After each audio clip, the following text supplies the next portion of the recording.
I think we're good. Yeah,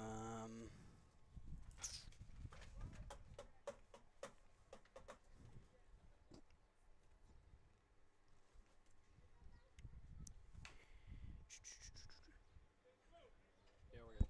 We're good. All right, everybody, welcome back. We had some internet problems here, but what you have missed was a nice hit from Ben Clement into the right center field gap, as he's currently on third base, and Sid Farmer is on second. 1 out in this game, or in this inning. Internet's tough out here sometimes, so. We're looking to improve that with some help, but 1 out. 2-1 count here for Bryce Miller up to bat.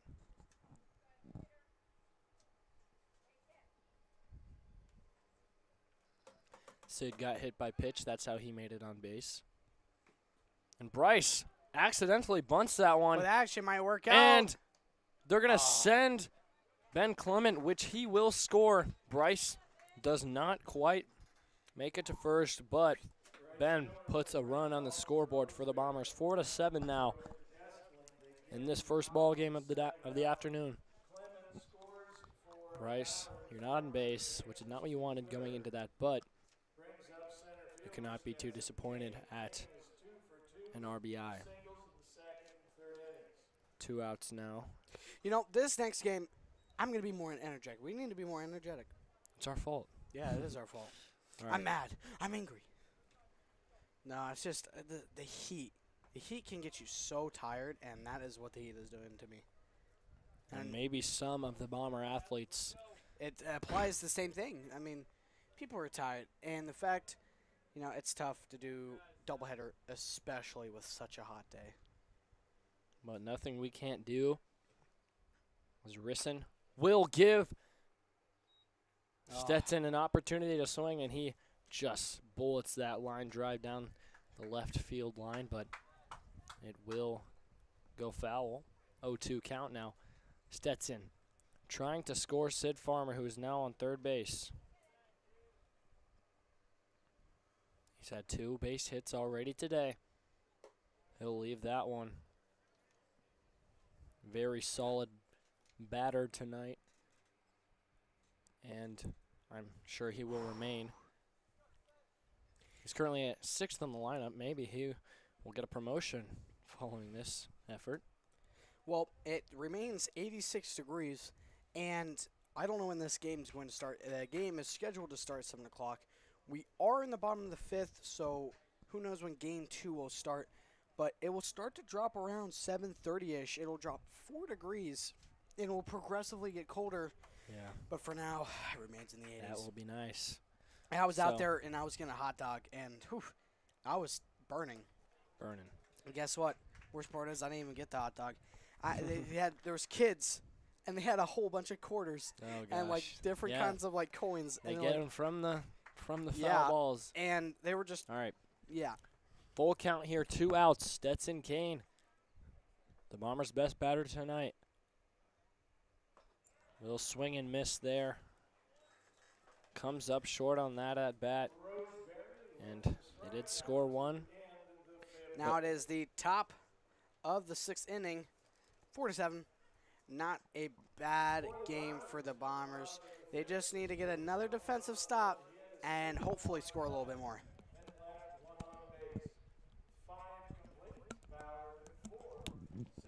Two more full innings remain.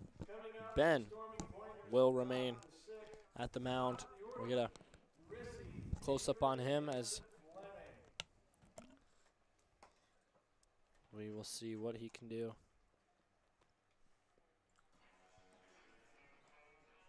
A very silent crowd today. I mean, it's a long day. Maybe they're saving it for the second game, but we also are down 3 runs with only 2 to go. But, hey, we found ourselves down 3 in just half an inning remaining. So you never know what can happen. Never lose faith. Hopefully Furlong is telling his Bomber players just what can happen. Got to keep their record up. And he's talking that Furlong magic. Oh, yeah. Applebee's Any food sounds pretty good right now. I had a small lunch, I would say. So Walker Hayes with fancy-like playing here. Kind of fancy like Ben Clement's pitch upcoming right here. Foul ball. Very nearly foul. Nearly fair. Almost got the umpire at first base. But nice strike delivered there from Ben Clement, who had a very nice 5th inning.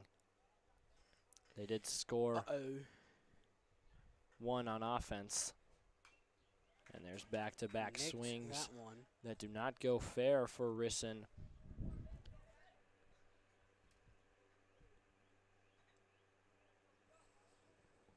The athletic shortstop looking to make something happen as Ben steps off there.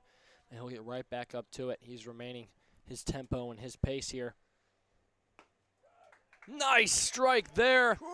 0-3, a little bit of a voice crack from the umpire, but hey, he's hyped up after that one, and so am I.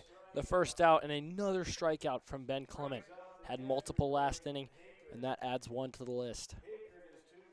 First out.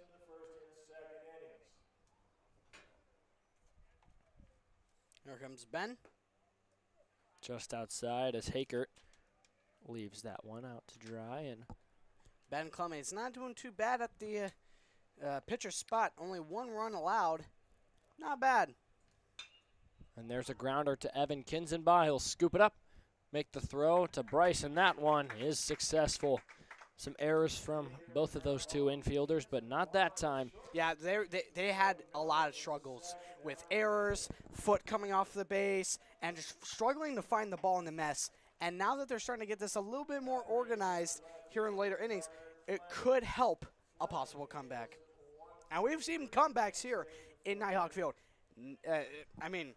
Des Moines Christian. I mean, that was one heck of a comeback. Even though we didn't get a single hit on them. Scored 4 in that final unanswered inning. points. Yeah, did not even need the bat, really, but just needed some confident batters to get up there and stay determined. And they had patience. And there's a very good hit. No. Could not have placed it better as it'll bounce 1 hop against the fence, and it will be scooped up by Stetson, who will rocket one to Askelson near third base. But a double there from number 23, Carter Fleming, which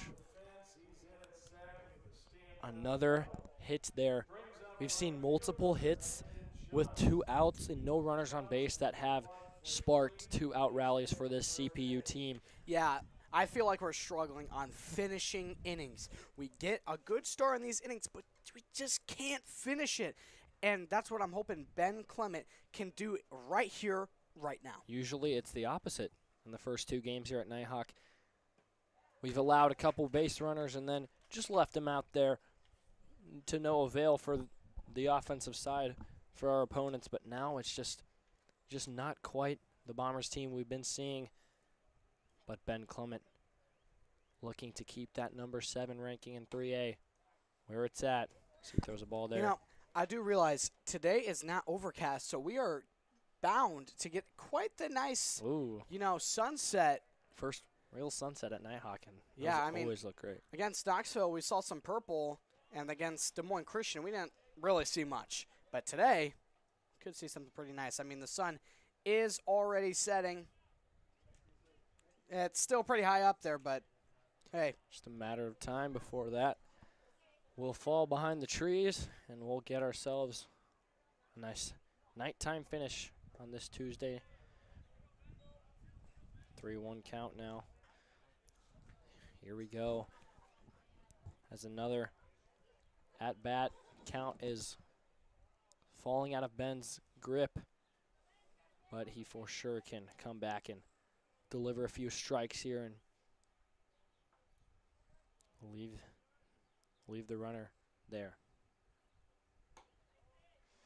At that time, though, Landon Chance will walk. Jones draws a walk, puts runners on first and second with 2 outs, brings up the pitcher, Easton Roseberry.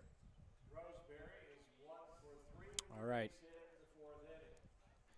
The now pitcher, Roseberry, steps up But Furlong does not let him get in that mode quite yet, as he looked pretty confident, as a chat will happen. The fourth of the game now.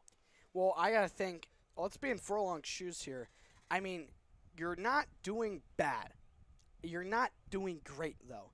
You're starting off these innings amazing, but you just can't finish. And Furlong is like, hey, we cannot be letting this up. This is totally off of my head, but I would believe that most points, most runs scored today were caused by late inning plays and of course, errors. And errors correlate with those late inning plays. Yeah, I mean, Furlong, like you said, we're not doing bad, but we're not doing great. I mean, we are to the point where we are down a few runs, and things are not looking great. They're looking a little bleak, but we are definitely not out of this game. And his job as a coach is to let that sink in for his players and to tell them that things are not over yet. There's a lot more baseball to play. As the ball is thrown from Ben Clement.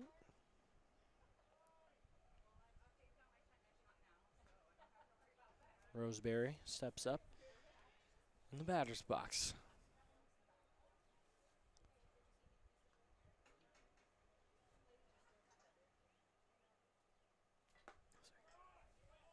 Inside strike there. And Ben Clement looking to prevent yet another two-out rally for the Storm and Pointers.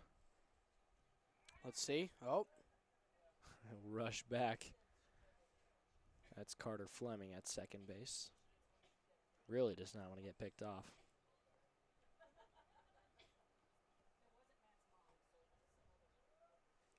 Ben, for the most part, has left the base runners alone, and there's a little cut towards center field. Stetson Kane does not let the ball trajectory mess with him, and he'll make the play. Leaves the runners on base, and that's the Bombers team, the defense that we've seen, leaving those runners on. We're now in the bottom of the sixth inning and are kind of running out of time to make something happen, to score some runs. Running out of time. Really got to make something happen here.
And we are back here at the bottom of the sixth. Bombers in the batter's box. They need to score some runs here. Oh. I honestly thought that hit him.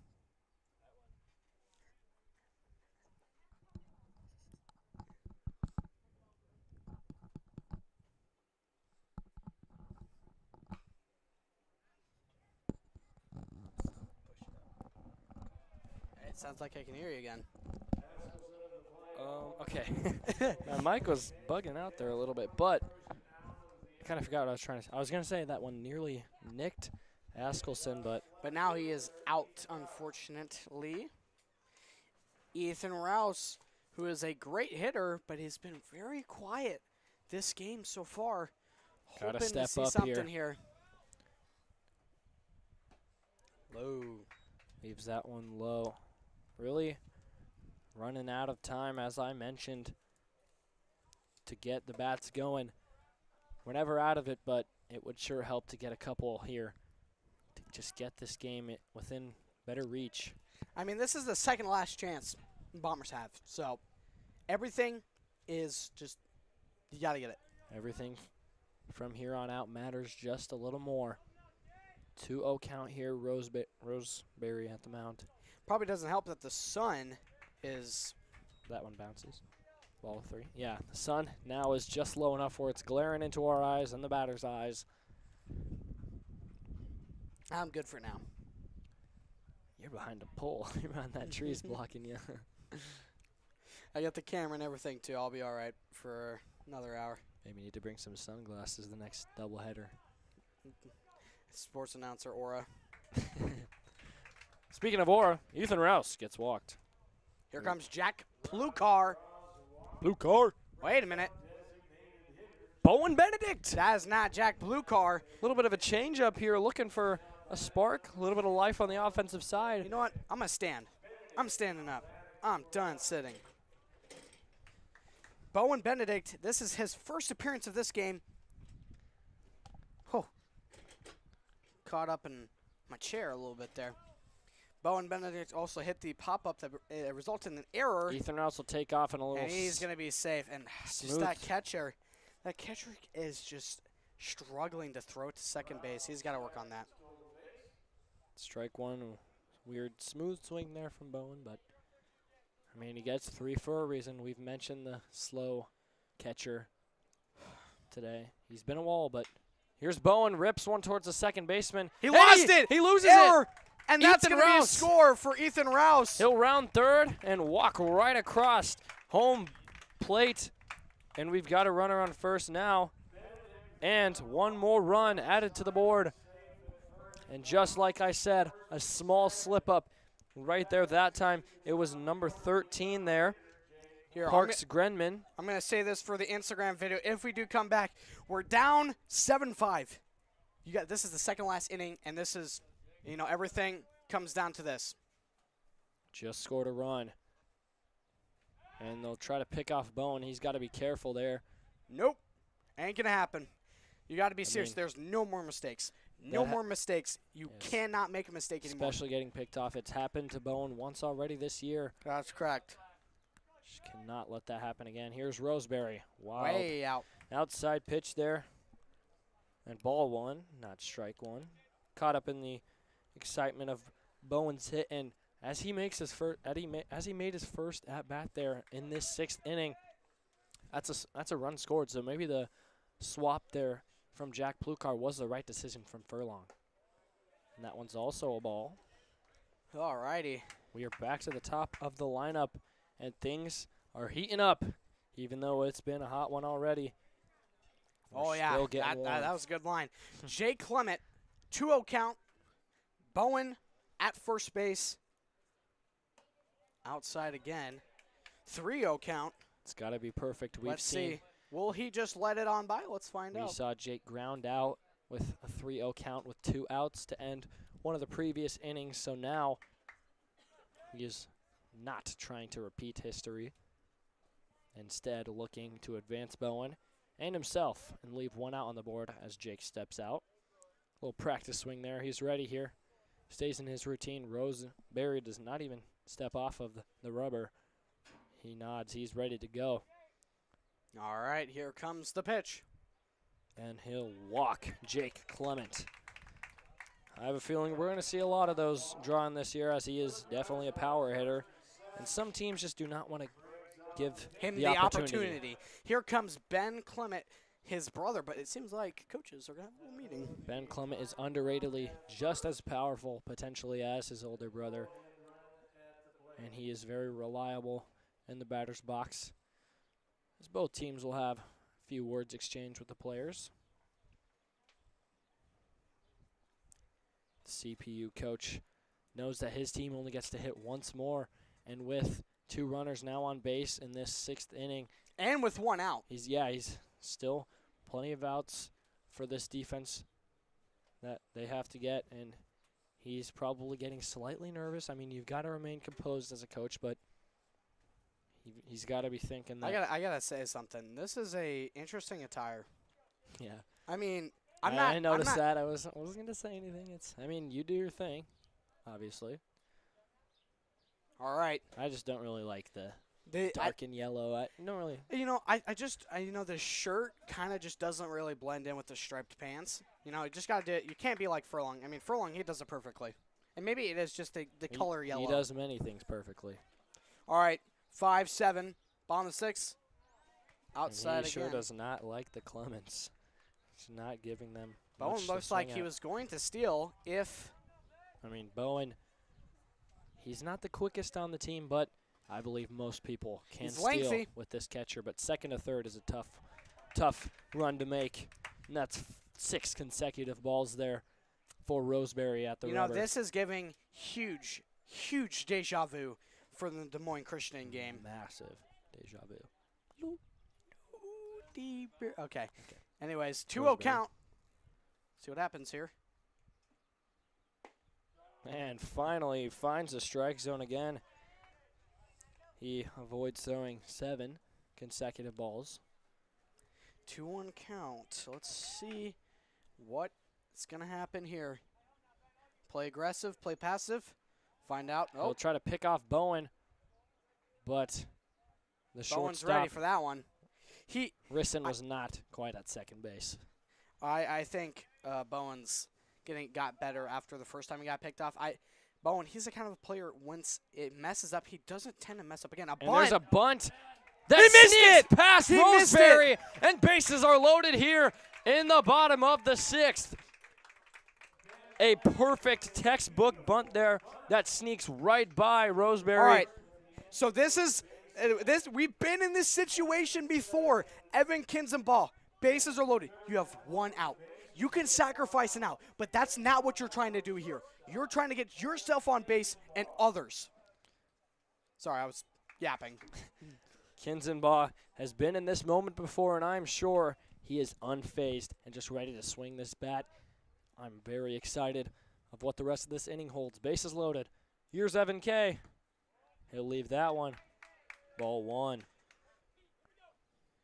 Things are just getting started on this warm Things are afternoon. now starting to get a little intense. It wouldn't be a Bomber game without something like this. Oh, yeah, would not be a game at Nighthawk Field without a close finish. I can tell you that. And here's Roseberry.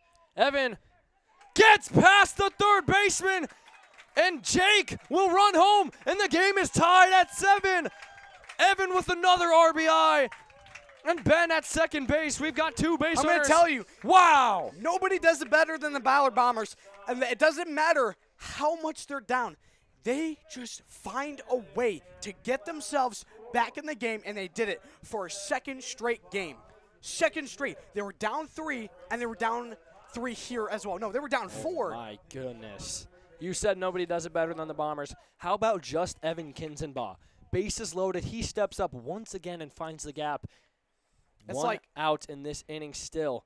And now Sid Farmer, up to bat. It's like an NFL QB threading the needle, and that's exactly what Evan Kinzenbaugh did. I mean, they call him the QB of the diamond at shortstop. That is true. They Saw did an say Iowa that. Sports video, and wow, he threads the needle just like a quarterback. He can do it on both sides. Seems like Bowen Benedict is warming And a up. nice rip towards center field. And he's He'll got make it. the back pedaling play, but just like we mentioned, that's why there's only 1 out. We still can afford that. We just got to not let our foot up off the gas. And a nice rip from Sid Farmer Here comes up comes short. Bryce Miller up to bat. I'd like to say it again. Bowen Benedict is warming up, so we'll see him this next inning, or we'll see him game 2. We'll find out. I have a feeling he'll start game 2, and maybe we'll see a little bit of Jake. I don't know. 0-0 count. Bryce Miller up to bat. He's got a person at second. He's got a person at third. What does he do here? Person at first, but he Fouls ball. one nearly fair, Oh, and if that would was have been the fair, kill shot. that would have been the score by whoever's on second base. I can't see. Ben Ben Clement. Definitely would have made it there. He's got the speed. And things are exciting here now. And another nail biter is set up here in game one of the day. Per usual. What's different? We will still have the energy, though, if things finish excitingly. And there's Bryce. He rips one towards left field, but he gets it. did not quite get high enough. Good contact. But you definitely cannot be mad at a 3-run inning, and things are tied here at Nighthawk Field. Do not step away from your TV. This inning, your phone, your tablet, whatever you're watching on, do not step away. We are in a close one, tied up. This is CPU's last chance to get any runs. If they don't, Ballard has a chance. But if CPU does get a run, it's all up to Ballard to get the same amount of points or more. And as I suspected, Ben Clement remains at the mound, which means we will most likely see Bowen Benedict starting this second game of the day, but we are not focused on that right now. No, we are not. Ben Clement really needs to finish this game out. He's had 2 0-run innings back-to-back, and he's looking to execute that just one more time to finish this game out and give the Bombers a very, very nice look at yet another Nighthawk Field victory.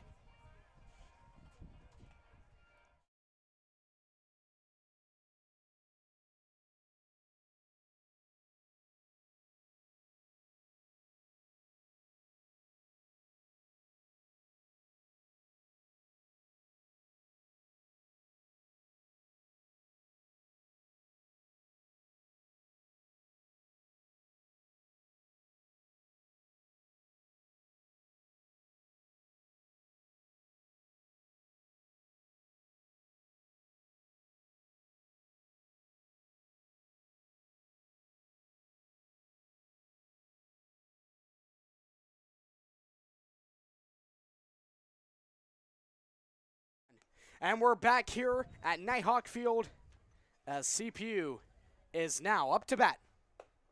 Whew. Right now it is number 3, Bo Lawrence, looking to lead off this final inning of the first game. The Ben Bombers' Clement goal. delivers a strike. Bombers' goal here. No runs allowed. Period. That's probably what Furlong said to Ben. Do not let anything. Oh, foul ball. He probably even said, I don't want anyone on base. I don't even want anyone to touch the ball. He knows Ben can do it, as he has before in these final 2 innings. A very, very solid showing from the young kid. Can he finish this game strong? We're about to find out, and the momentum currently is in Ballard's way. Definitely leaning in our favor. We're getting nervous up in this booth. Yep, we're standing up now. Here's the pitch. Just too low and setting up full count.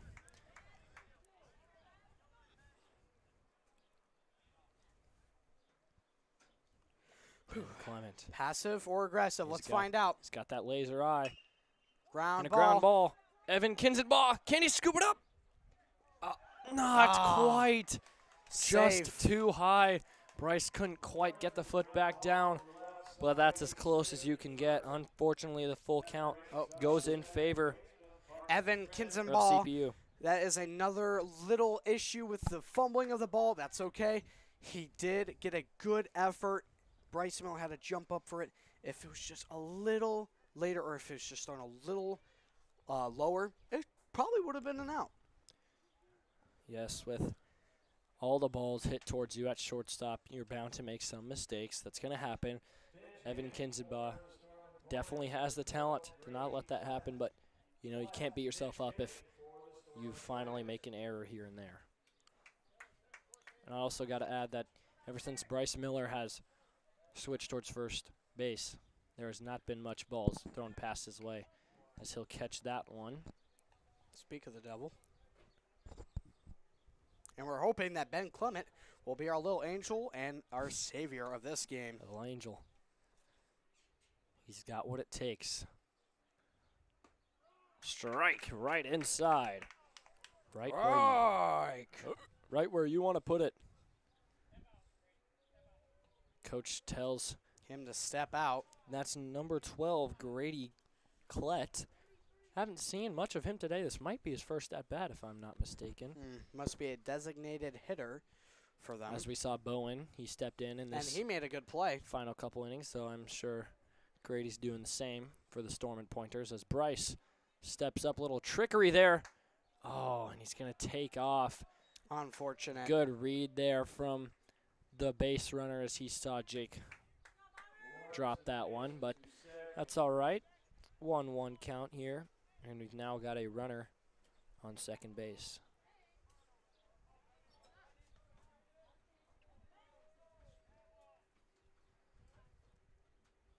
Ben Clement, what does he do here? Swing and a miss from number 12. Strike two. Grady cannot connect there for CPU. Ben Clement. Nice movement on that ball. 1-2 count. What does he do here? Let's find out.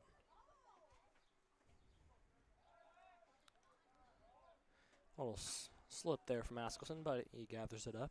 Good thing. If he would have lost that ball, that would have been a free ticket to third base, and that's not what we need right now, especially with 0 outs. Looking to change that number to 1 with a strike here. Ben Clement with the pitch. And it's a hit towards third base, and Bryce, No. or not Bryce, excuse me, he's now at first base. He was at third earlier, but that third base line has just not been friendly to the Bombers today, as Sid Farmer could not quite gather that one up, and we now have 2 runners on base. And Furlong is going to call a timeout. He's going to call a time. That resets the count. Still 0 outs. We did see Bowen warm up, and yeah, looks like he's going to trot out there. Ben Clement had a nice showing. Not a bad night for Ben. But it gets to a point sometimes, and you just want that fresh arm to close out this close game, and we know Bowen can do it. Bowen is an aggressive pitcher. I'm pretty sure, I'm off the top of my head, I'm pretty sure he still leads, or at least is tied with the most amount of strikeouts in for Ballard this season. He's and definitely up there. He is an aggressive pitcher. I was about to say, we've seen it before as Michael Weekman and him threw a combined no-hitter versus Knoxville as they allowed 0 runs, and that's exactly what you want to see. That's exactly the guy you want to see step up to the rubber with just less than an inning to play in this game. And I definitely wouldn't be surprised if he starts the next. I'm not quite sure how that will work out, but we'll see him warming up here. Yeah, he's an aggressive pitcher. So he, compared to other pitchers that we have, a lot of them are, I'll throw some balls, I'll throw some strikes. No, Bowen is none of that nonsense. He just throws strikes, and he throws them well.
And we are back here, top of the 7th, 7-7, 0 outs. Person, 2 people, 1 at third, 1 at first.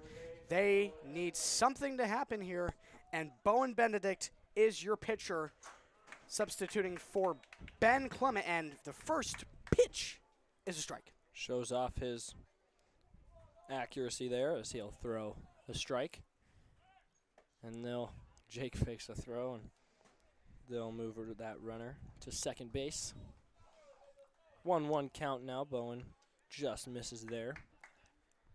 And today I might mention that there hasn't been that many foul balls. Oh yeah, you're right. The kids haven't quite been getting their pay, but that'll happen. It seems like today, unlike others, when they hit it, they actually hit it and it makes contact. But Yeah, it's been pretty high scoring. We've matched, or we've swing and a miss. we have beat our season high run scored in a game. That's No, true. we have matched it. Sorry, Matched it, yeah. 7. We won 6 to victory. 7 last game, unironically. Now we're at 7-7, so. And he struck out. 3. And number 11, he's a little frustrated there. He was holding his bat like he was going to break it. Yeah, I mean, Essling just could not quite get on base.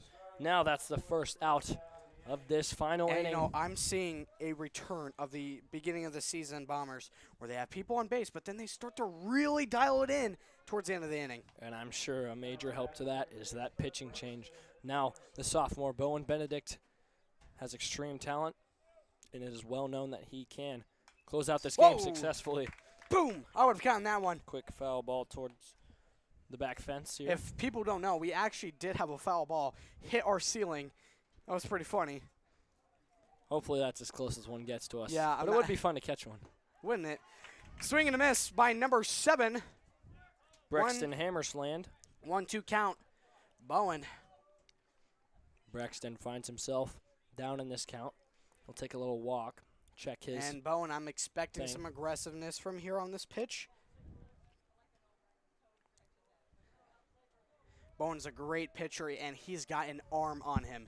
He throws one of the, if not the fastest on this team. He's up there. And right there is Bunts a it. bunt. And Bowen trips and a run is scored.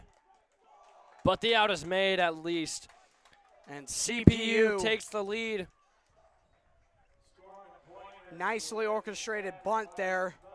And that's just unfortunate. That is a nice call from the coach. And you saw Brexton step out and look at his pad, and he gets the signal to take the bunt. And, I mean, that's a smart play. Just put it in the defense's hands. Yes, it gets a second out of the inning, but they now have the lead, and they do not have to. They need to make Be as sure that tight. they don't get any more. Swing and a miss by number 9. So now the Bombers have to score. Have to. Yes, they do. Or else this game is over and their undefeated streak at Nighthawk Field ends. But For Bowen now. Benedict, Foul ball makes it Goes 0-2 count. one right in the He has zone the there. chance to end this inning right now. Are they going to try to bunt it The top again? of this inning. Oh, yeah, correct. Are they going to try to bunt it again? Let's see. Highest scoring game of the season so far. And Strike that's gonna 3. be He it. watches it go by. Bowen Benedict delivers right down the middle. And yes, the run was scored there. Ben let the 2 runners on base, but Bowen brings it to a close, and now the Bombers have to get a few runs here if they want to win this game, but at least one to tie it. All right, we will be back in just a few moments. Bombers will be in the batter's box, and it all comes down to this bottom of this Don't inning. go any.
And welcome back to Nighthawk Field.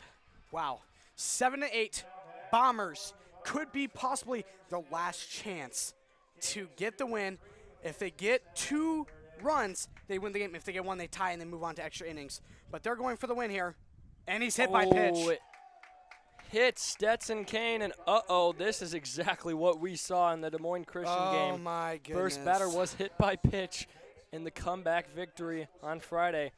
This is just deja vu. If they're going to do this again, it's just going to be a win for the Bombers. But for now, Here comes Landon Askelson. And, you know, I wouldn't be quite surprised if they did that on purpose. Stetson has been Yeah, very probably. phenomenal in the batter's box today.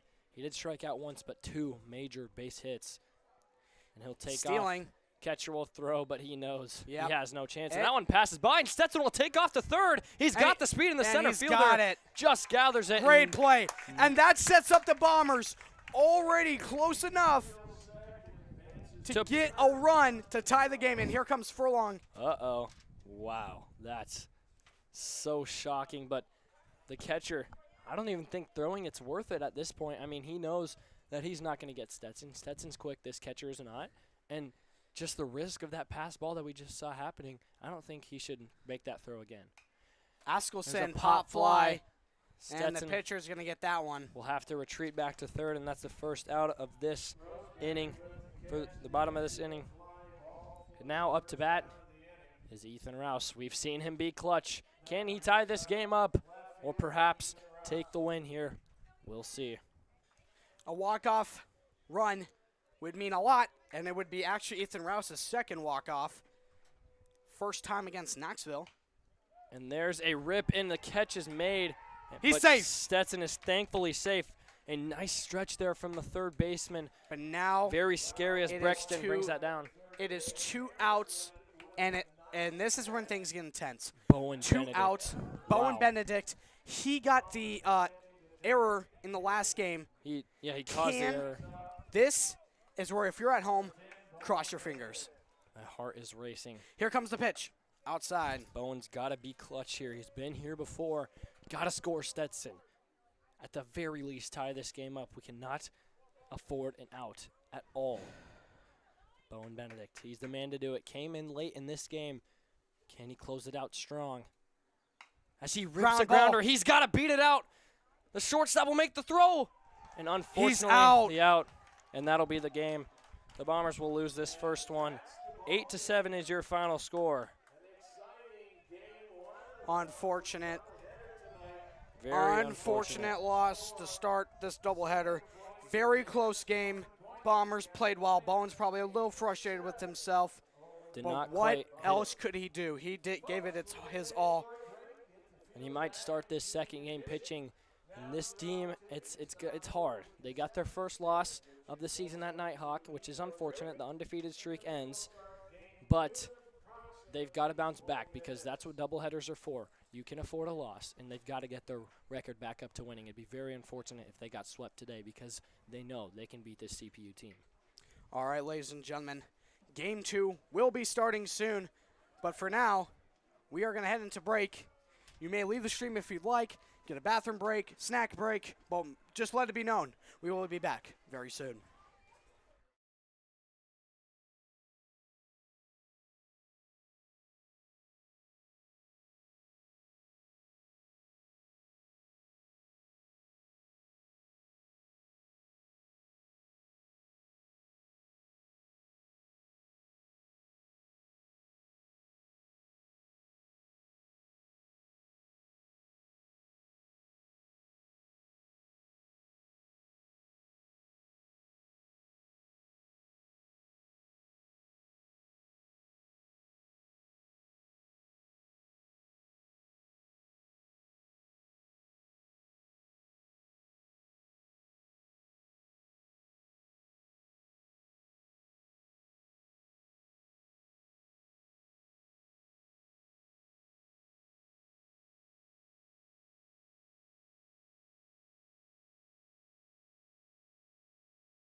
ladies and gentlemen, it is a windy day.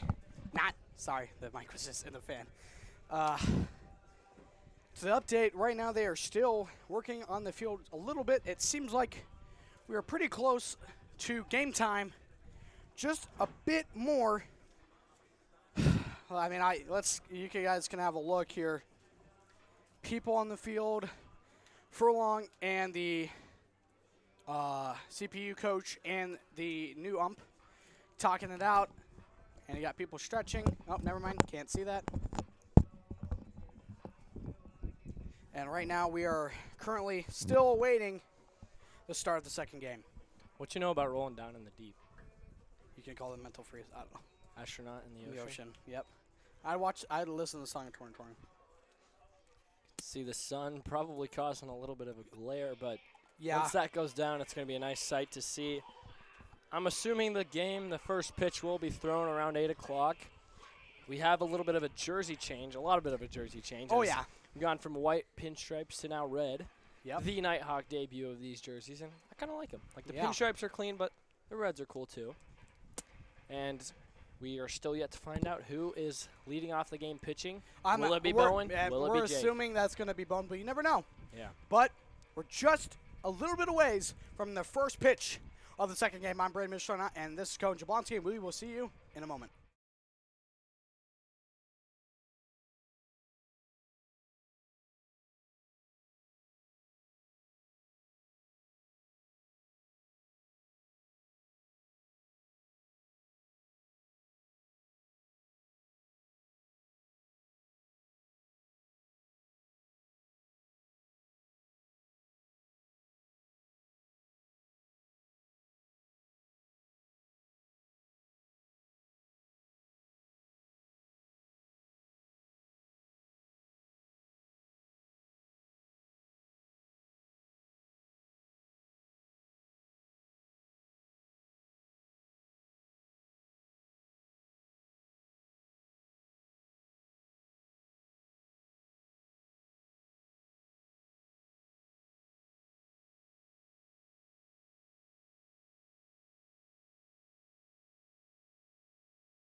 Welcome, ladies and gentlemen, to Nighthawk Field, and we are just moments away from the start of Game 2. As you can see, Slater here, Iowa, Nighthawk Field.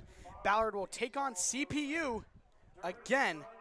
CPU got the win last time, well, just about an hour ago, 7-8 in a close one, and Ballard is looking for revenge. And, sorry to interrupt, but if you point the camera to the mound, our suspicions were wrong. We thought Bowen Benedict was most likely going to start this game, but looks like we have our catcher, Jake Clement, at the mound. You know, Jake is an aggressive pitcher, so I wouldn't have minded, like Bowen, Jake, they're both aggressive, and I like that. Yeah, maybe Bowen will come back in as another closer, but he could be done. They could be saving him for Boone. I know they play Boone in a couple days here. The sun is shining in our eyes, and we are just moments away from the first pitch of this ball game. You know, let's get into the new tradition of Cohen Jablonski's last week highlight picks. So, Cohen, let's get into it. All right. Ben Clement's amazing catch. We mentioned this in the first game, but for those of you who are just watching now, Ben Clement made an incredible, amazing, athletic play at second base with a diving catch, as you see on this replay, and it really gave the Bombers that momentum switch that led them to come back and win this Des Moines Christian game that was played on Friday. And if you'll show Ben Clement there behind the plate, he is catching for just the third time this season, maybe second. But we know he's athletic, as you saw there, so he's nice behind that plate, a nice choice. And also, speaking of momentum changes, the Bombers really need one here. Their first loss at Nighthawk Field was handed to them just moments ago. Now looking to bounce back and keep that winning record up to par. But they did it in a incredible and Ballard fashion, fighting to the very end, and it was unfortunate that it came down like that, but I'm glad that they lost with a lesson. Yes, their largest deficit at home this season they faced was 4 runs at one point, and they got back and tied that game in the final inning, but to no avail as they let up a run and could not quite match that. There's a grounder to first base, and Entrikin will pitch that, or no, excuse me, Bryce Miller will toss that over to Jake as he sprints, and an easy 1 out in the first inning. I apologize for not catching that. We're just getting the starting varsity game 2. Some notable names that are changed. We are missing Jack Plukar from this. Actually, Bowen Benedict will be the designated hitter, and Michael Weekman will. We saw that switch made late in the first game, and now looks like that Furlong is sticking to his original change. And we also see Evan Entrikin still in the dugout. All right. And Michael Weekman now at right field. 0-1 count here with Jake Clement. And here comes the pitch from Jake. Had some movement, but started just slightly too high, and that's ball 1. I'd just like to say it is a big statistical about how many Gatorades I've drunken today. I mean, Drunken. 5 probably. I mean, the Gatorade is. I mean, luckily it's getting a lot better. It is not as hot out as it was in the game 1. There's an inside pitch, and the umpire likes it. Strike 2 for Jake Clement. Up to bat is number 6, the catcher of last game, Hakert. Hey, Kurt. Hey, Kurt. Here comes the next pitch. And that's a grounder. It'll be just foul down the left side. Look at that glare. You're going to see a lot of that today as the sun is Just probably a setting little down. bit. Not for long, as it'll change here probably. Not for long, for long. Furlong, that's hit. A line drive, a one-hopper to Stetson Kane in center field. And we've got a base runner now. First of this second game here this afternoon. There's not going to be much difference except for lineups. I think both teams are going to have the exact same agenda coming into it. I mean, it worked out for both teams, so I don't think they're going to change much. Now Jake, the second Clement to pitch on this Tuesday night.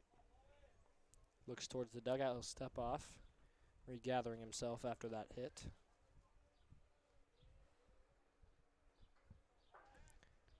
He'll do a little trickery to try to pick off.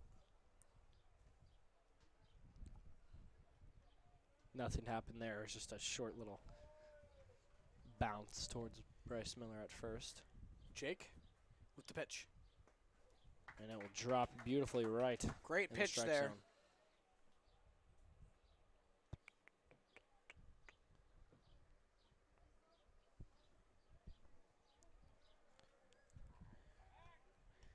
Trying to pick him off again. Does not work out for Jake.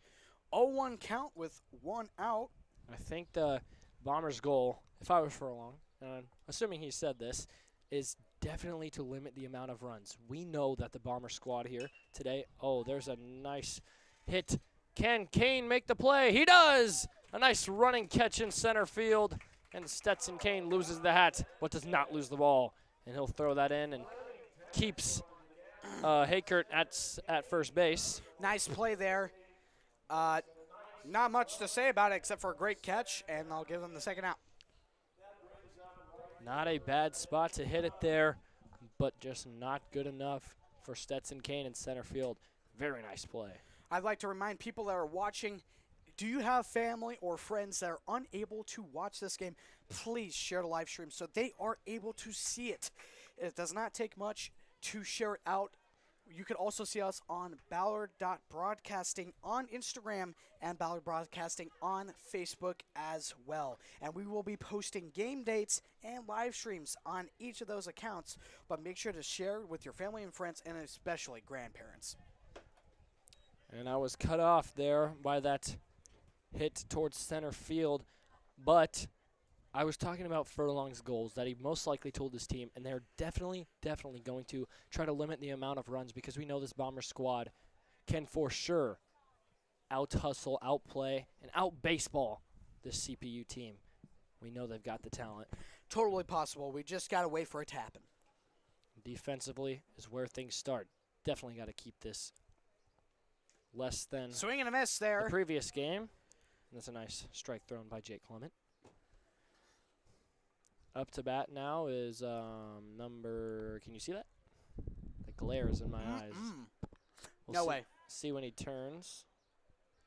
They don't have the numbers on the front of the jersey, so that's not Number helpful. one, Number I one, believe. Chance. I believe Landon Chance. Yeah, is they the do not first name. have first names on here, so. Another pickoff attempt towards first base.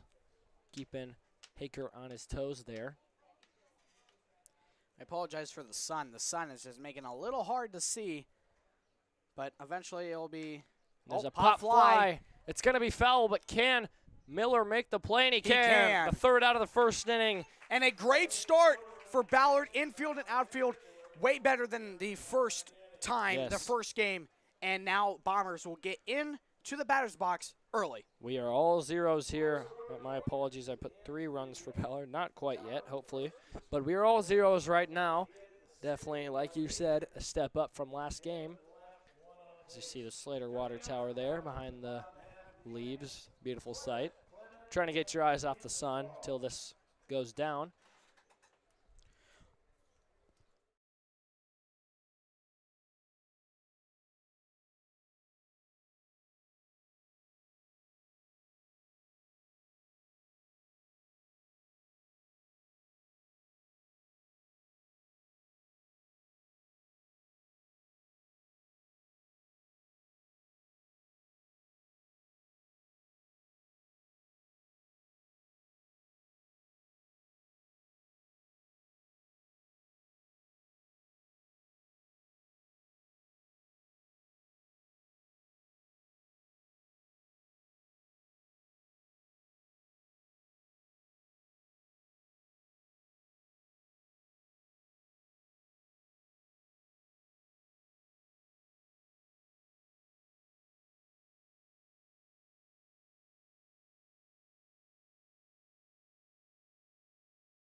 Jake Clement, he will be starting off the batting order. Number 7, now in the red. Whew, red in the white striped pants. Will start off for the Ballard Bombers in the batter's box. He'll lead off the Bombers on both sides of the ball. See his name right there in the bottom. And we will see what he does to lead off this game. The aura is just unmatched. As you can tell, he'll be determined here. And I'm sensing something big. Haven't seen too much from this guy at home here in the start of this season, but he is due. Won't swing there, though.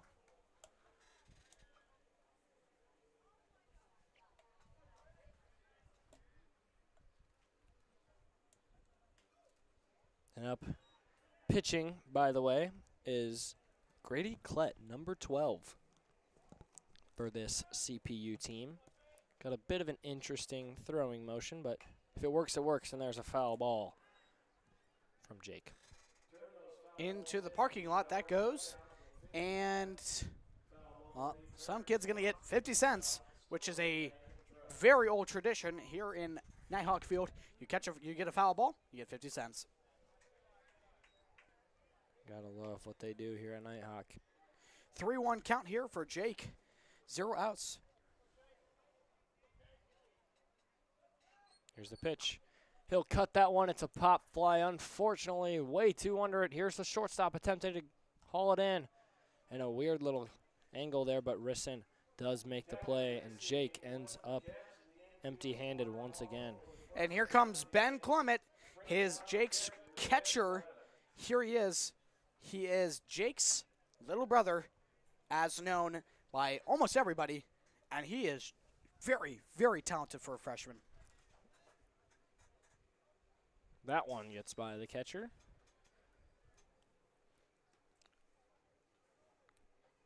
Evan, no, that's actually Sid Farmer retrieving the ball.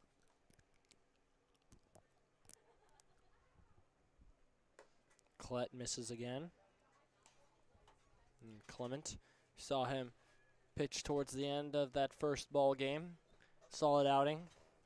2-0 count to start for Ben. He'll watch that one go by.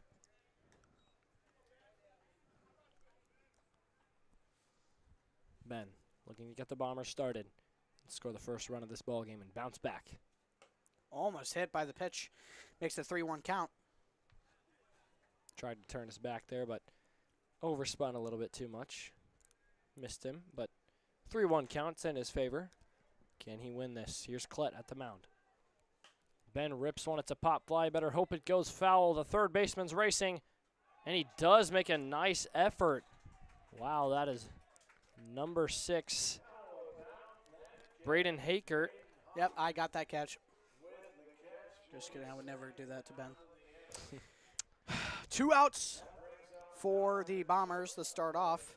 Here comes Evan Kinzenbaugh, number 24. Unfortunate. Little pop fly there. Just a nice play by Braden Hakert, and we'll see what Evan Kinzenbaugh can do if he can be there. First base runner here for Ballard.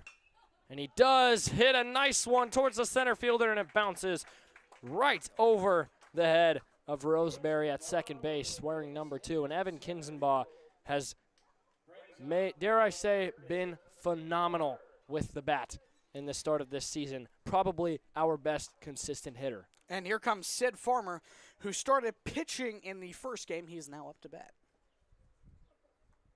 We're getting the wide shot so you can see first base, who's Evan Kinzenbaugh at first base, who just hit that great hit. Trying to get picked off there. To first base. Third base might be a struggle to see, but for now, nobody on third base. Here's Klett. Trying not to allow back-to-back base hits. And Evan Kinzenbaugh gets the Bombers started, as he's done numerous times in the past. And it's up to Sid Farmer, who is also solid with the bat, to follow that up and hopefully surpass Evan.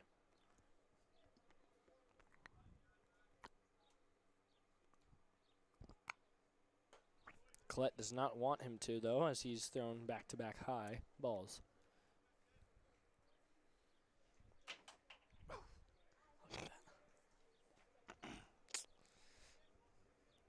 Here's Grady Klett. And Trying to, pick off. Drop there from number 11, Noah Essling. 2-1 count. 2-0 count. Kinzenbaugh will attempt to steal, and he'll get there. He'll be all right. A catching change has been made. I believe behind the catcher's gear, it's Landon Shantz. We'll be able to see a little better once he takes that off, but now a runner on second base. Evan Kinzenbaugh looks to advance even further. Here's Grady Klett. And a ground ball is going to roll foul. So that'll make it a 2-2 count with 2 outs. Hakert couldn't get there before it rolls foul. And Sid left to step up with 2s across the board. Can he trade places with Evan and give Bryce Miller a chance in the batter's box to keep this inning alive? And now we go into our first full count of the second game. It'll extend to a 3-2 full count here. Sid Farmer, show us what you can do. And he'll laser one down the third baseline. Hakert almost touched it while it was fair, but similar result to what happened a few pitches ago. But he will stay alive. Sid Farmer's got another chance.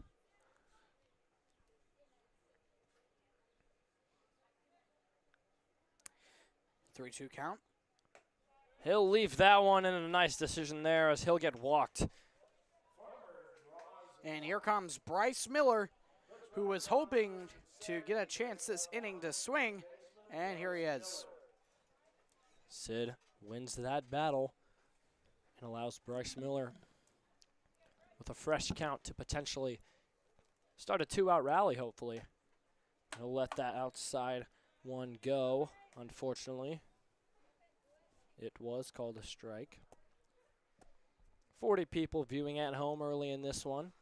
Bombers looking to bounce back, and there's a line drive straight to Risson.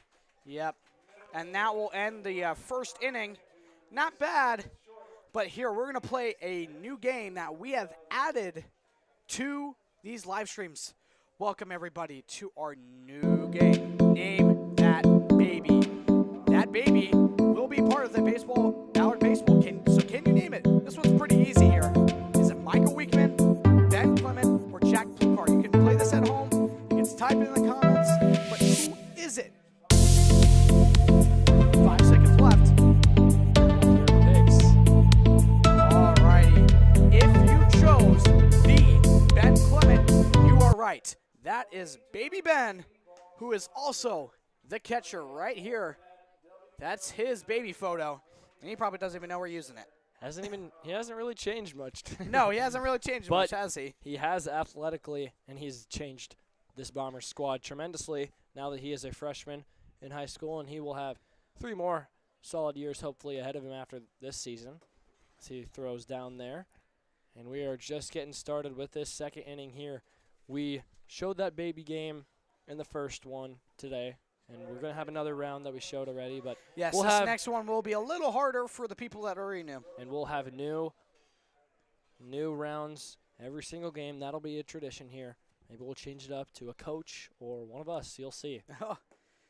You're in for it, guys. You are in for it. And Jake throws a ball there.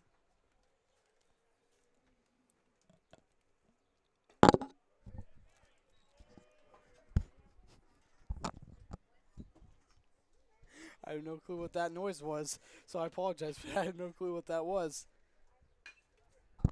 Line drive, 1 hops.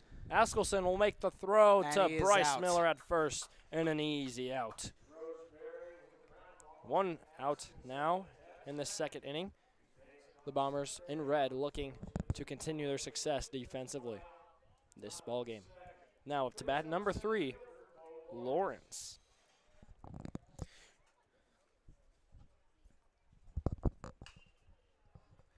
Foul ball. And we want to know from you guys, which is better, game day hot dogs or game day popcorn? We want to know from you guys, so make sure to vote down below just to make it a little bit more fun, a little bit more immersive.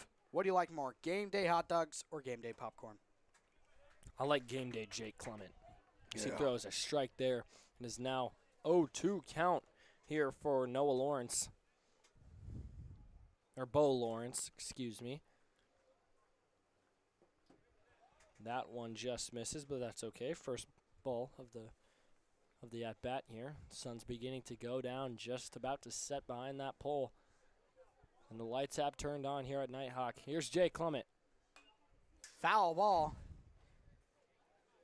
So we have 2 votes so far, tied between game day hot dogs and game day popcorn. So we have ourselves a split vote. What will come out on top? Now, me personally, another foul ball. Me personally, I love popcorn, but I love hot dogs more. I'm sorry. I'm a big hot dog lover.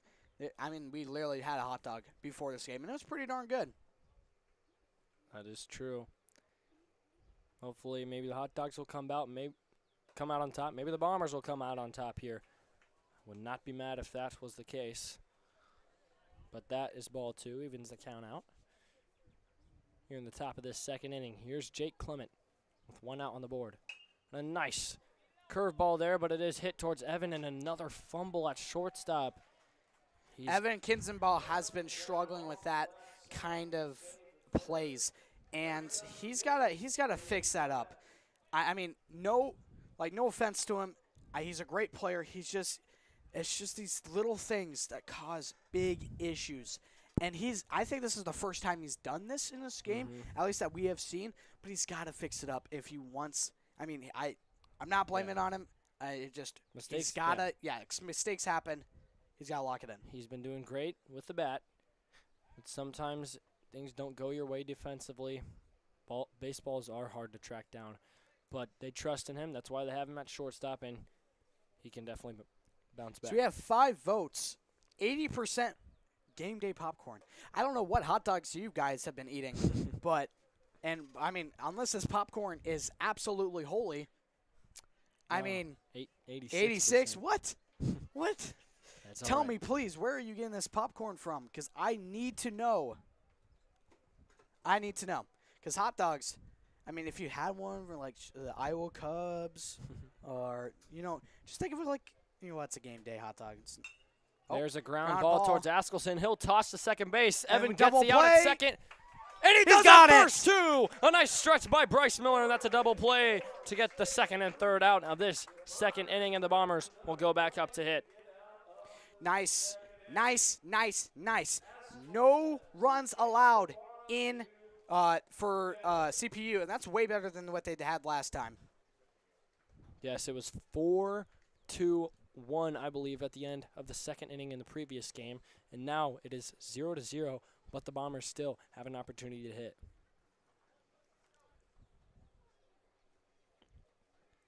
Coming up for the Bombers, bottom of the second. We will be right back after this.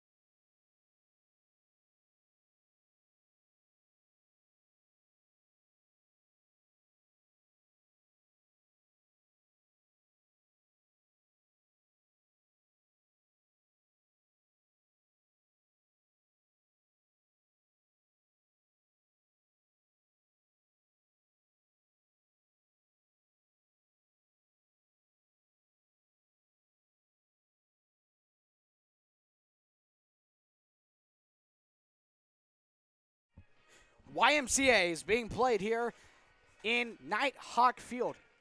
Vibes are high even after the first loss, but still, people are happy. Oh, we have 9 votes. Everyone loves some popcorn. Who are these? Who are we? Who are answering? Might have to be Team Popcorn on this one. I don't know. Yo. I'm surprised it's this much of a blowout, though, I will say. Looks like Game Day Popcorn will take the win. Hopefully.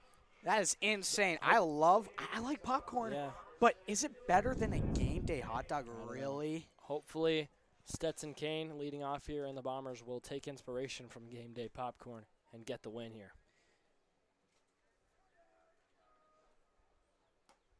So he watches that one curve back into the strike zone. He's been nice for the Bombers here today, getting on base 3 out of his 4 at-bats in his season debut. There's ball 1. Technically his second game of the year so far in his senior season, but now still in the same day. He's wearing red now. I think I like the Reds a lot. It changes it up. It's nice. I think I would like an all red. All red would be nice. Or like an Do we all have the blue. money for that? I don't know. Yeah, navy blue is what we, like most of our sports have been. LJJ Chicken says popcorn is better. Where are we getting this popcorn from? I mean, I think you're the only one who likes yeah, hot I dogs. guess. I voted game day hot dogs. I mean, We'll have a better we seriously, like, poll next time. yeah. What? There's Foul a foul ball. ball, and that will head Yeah. out of the fence. Full count now upcoming for Stetson Kane. I mean, I wonder what popcorn they're eating. You're really worried about this. I mean, Yeah, I need to have that popcorn right now if it's that good. If it's way better than game day hot dogs, I need to know. Stetson fouls that one off. Does not put it in play, but he does stay alive. So full count for Ballard. Stetson Kane. What is he going to do here? Well, we're about to find out. He's looking to win this at bat Collette gives him a strike. He might have nicked it, but it was caught either way, and Stetson Kane strikes out. That's unfortunate, but up next, Landon Askelson, the freshman. Hasn't done a whole lot. He's made some plays at second base, I will say, but I feel like it's his turn. He's due for some offensive energy to bring to this Bomber squad. Indeed. A huge believer of him. He's a nice person. He's fun to talk to. There's strike one. 1-1 count.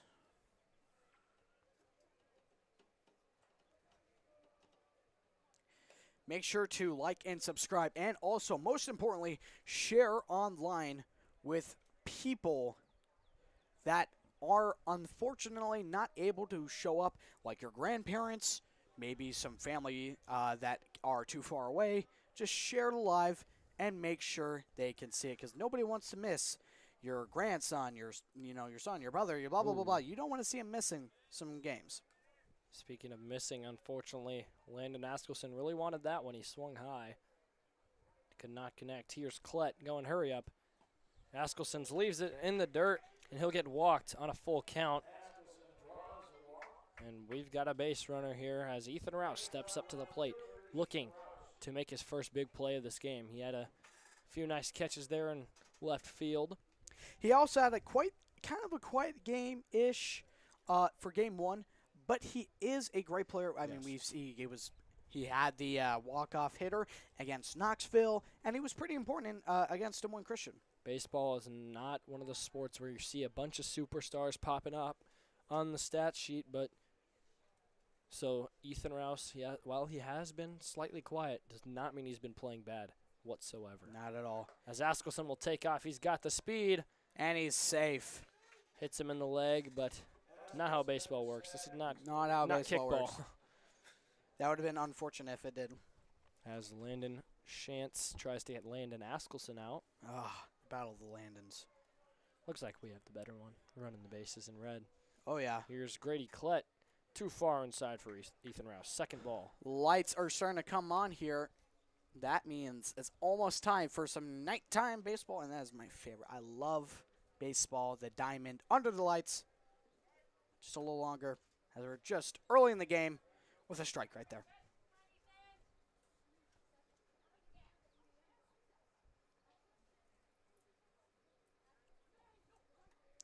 Two-one count with one out. That one a dirt ball, and Landon is going to walk safely to third base. Honestly, he didn't even need to. He could have just easily. I honestly didn't even need to jog. He could have just walked there. And now we have the wide shot, so you can see third base. Landon Askelson's over there. The sun glare is a little, but as long as you can see him, that's our intention. Because nobody likes it when we zoom around. So, but Ethan Rouse remains, and he's gonna walk him. Grady Klett couldn't quite find the strike zone very often there. Here comes Bowen Benedict, who is replacing Jack Plukar. He is the designated hitter for Michael Weekman. He's one of the more exciting batters. And we're going to actually get a timeout here. He's one of the more exciting batters. When I see him walk up to the batter's box, I'm like, oh, yeah, I know a good, solid outing from the batter's box is about to go down.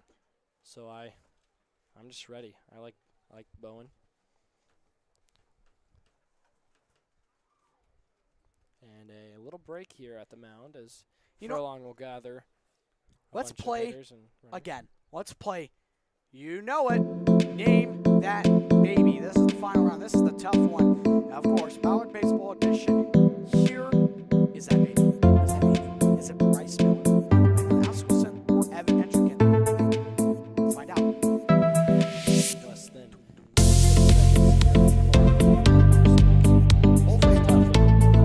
Yeah, we did. And if you chose Bryce Miller, you're correct. That was a little bit trickier, but there we go. Let us know if you like that game. We'll switch up.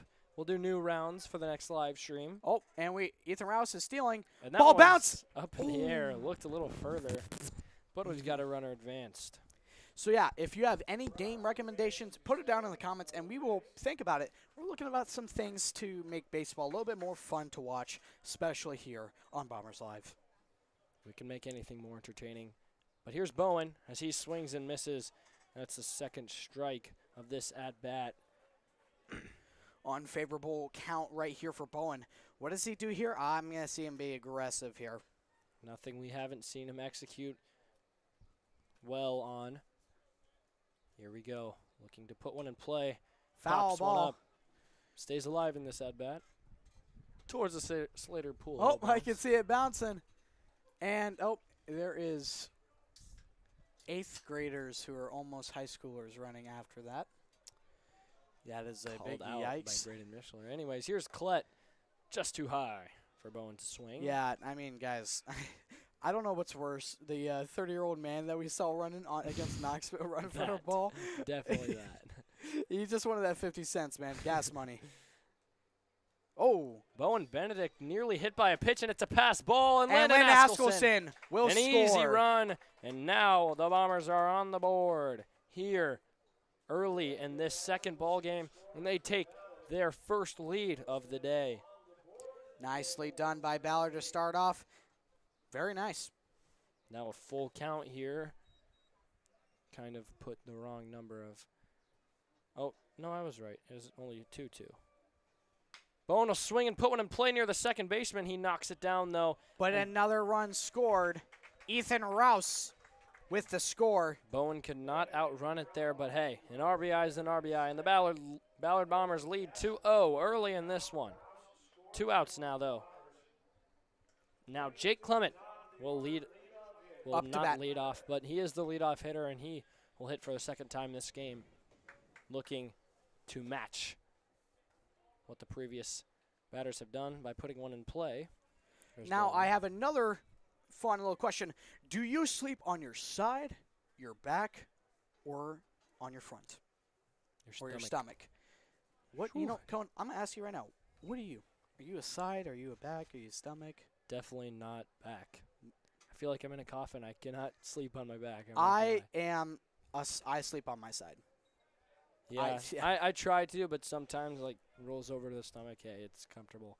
Stomach? No, it's not on purpose. I don't like sleep laying with my face down on my pillow, but there's the first strike of this at bat. No, I could not sleep. I sleep on my side usually. Anyone that sleeps on their stomach is insane. I honestly, it's just. There's not a to nice hit judge. over the first baseman. That's going to be a base hit, and Jake will get himself onto first base. And here's our wide shot so you can see everybody. And as you can see, the sun is going down, so you can see a little better. And I believe I've been calling the catcher Landon Shantz, but behind that gear it's kind of hard to pick up. But I actually believe that it is Brexton Hammersland. And because I just saw Landon Shantz in right field. But now Ben Clement is up to bat. And they'll try to get Jake, but he climbs on back to first base. So 3 votes, all of them side. We haven't had a back yet. I could understand a back if the sides aren't comfortable. Like I would go to the back. I would never. Jake will take off a little 2-step, and he makes it. Gets past the Yeah, shortstop. I don't know. This team has just struggled so much with trying to pick off second base. And we are sure taking advantage of it. Furlong being very aggressive base running. Very aggressive and very strategical. So second baseman is following Jake. There's another ball. 1-1. I need to lock in with the count here. I mean, baseball is a game of movement. You can't stand still. If you stand still, then you're just a sitting duck. High There's ball. a high ball, and Jake will Jake easily will- make yep. it to third base. Yeah. I don't know what changed over the break, but this is not the same CPU team that we saw in the first game. Grady Klett is definitely not having his best performance, I would assume, as he's let up 2 runs in this one inning, and there's a pop fly. Better hope Hakert cannot make the play at third And base. it looks like he will. And that's the third out. Leaves Jake on third base, Ben does, but scored 2 in that one. And the Bombers successfully will head back to the dugout after that inning, in which will bring up the top of the third.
And here is the glorious sunset of Slater, Iowa.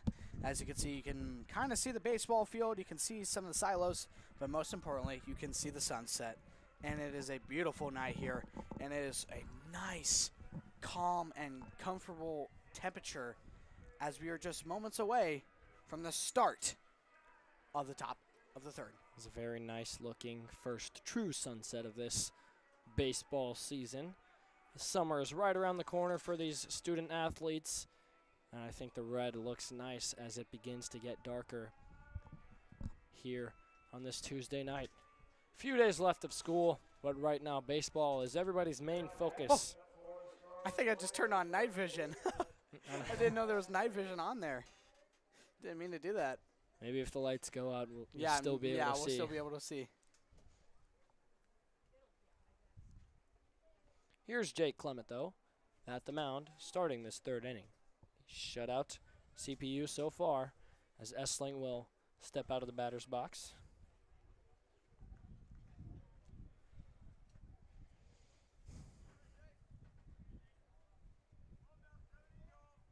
Here's the first pitch of this inning. Missed there from Jake.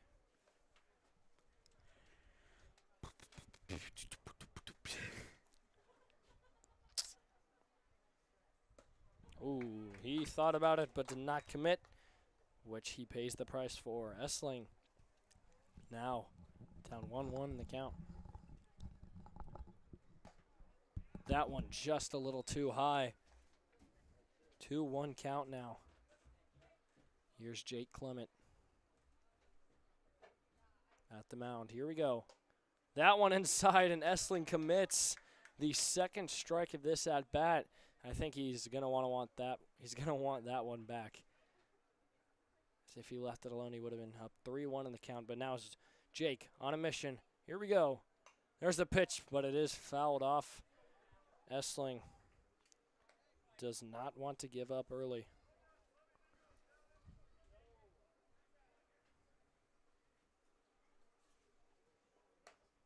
Jake tries to curve one in there, but now it is full count.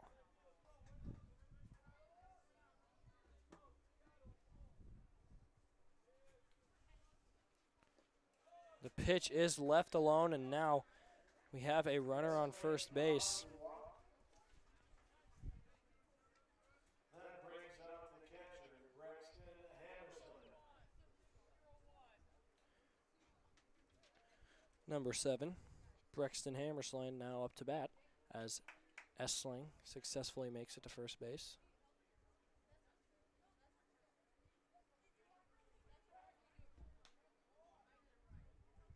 Unsuccessful pickoff there.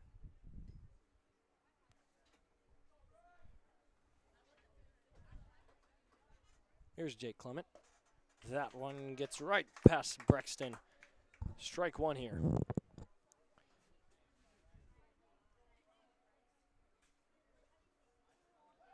pick off to first. Not too surprising as nothing happens. There's a grounder right towards Jake, and Evan pitches it to second, and the out is made. Askelson gathers it, but Hammersland does get to first base. But he'll just swap spots with his teammates. His teammate, and now 1 out on the board for the Bombers. There's Brexton Hammersland at first base. And I apologize, my co-host has abandoned me part-time. So I'm trying to figure out the camera as there's Furlong. Don't know how to zoom out on this thing.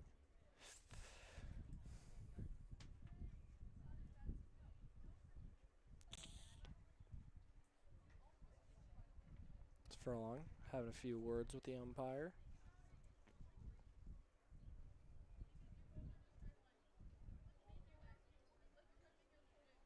Looks like everything's sorted out there. All right. Ben Clement getting an adjustment there from Coach Peasley.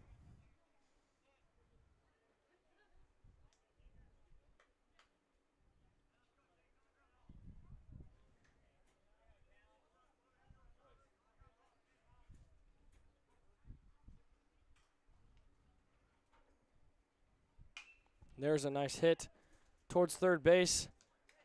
Double play potential here, but not quite. But we do get the second out of this inning. And Braden, ladies and gentlemen, is back. Yeah, you know, when you drink as much Gatorade in these games, you really have to go to the bathroom. All right. I say as I have a new, fresh Gatorade in my hand. All right. Zoom out slightly as we got a first runner on first base. Now Hakert.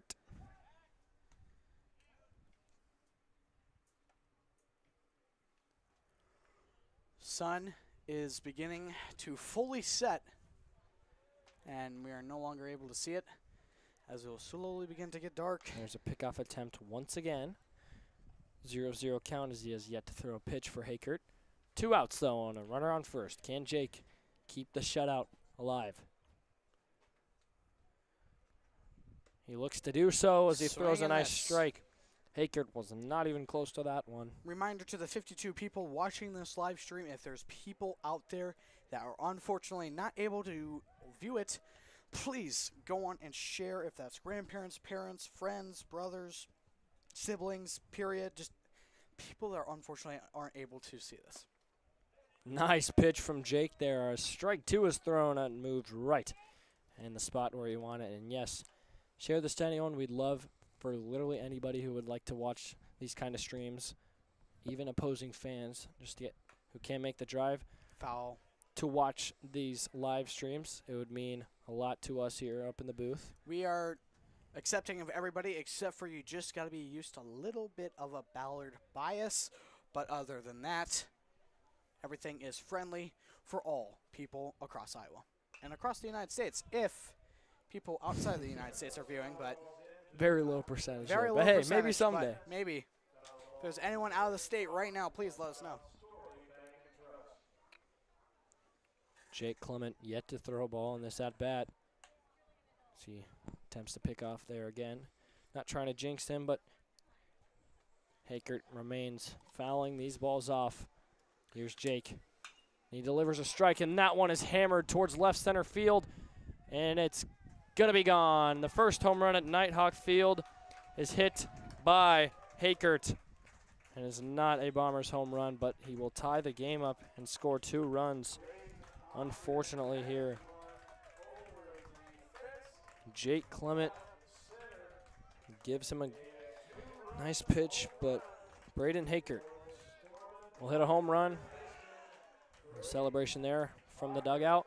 That's unfortunate. That's always a killer of the momentum, and now it's a tie game. And I mean, we just had. How do you mentally clear yourself from something like that? Well, I can't tell you because I mean I'm not a baseball player, but I think personally just to move on. We've got we had the shutout going in our favor, and we were up 0-2 in that count, and Braden Haker does a nice job of delivering. Job. Oh, and that one just bounces fair, and the right fielder. Oh, but he calls it foul. Oh, wow. That was an interesting call. Surprisingly, it bounces just on the line, and he's got a better view than anyone else, but number 23, Carter Fleming, cannot get that call to go his way. 0-2 now, just like we had before, until that home run was hit. Just nice contact. Jake throws perfect speed. There, he will not let it happen again. Strike three, not a single ball thrown. Jake is on another level of determination, but now this ball game is tied up going into the bottom of the third. All right, ladies and gentlemen, here at Nighthawk Field, we are at the bottom of the third inning, and we will be back in just a moment. Don't go anywhere.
Welcome back, ladies and gentlemen, to Nighthawk Field, as the sun has fully disappeared from our sight, leaving us just a masterpiece of a sky.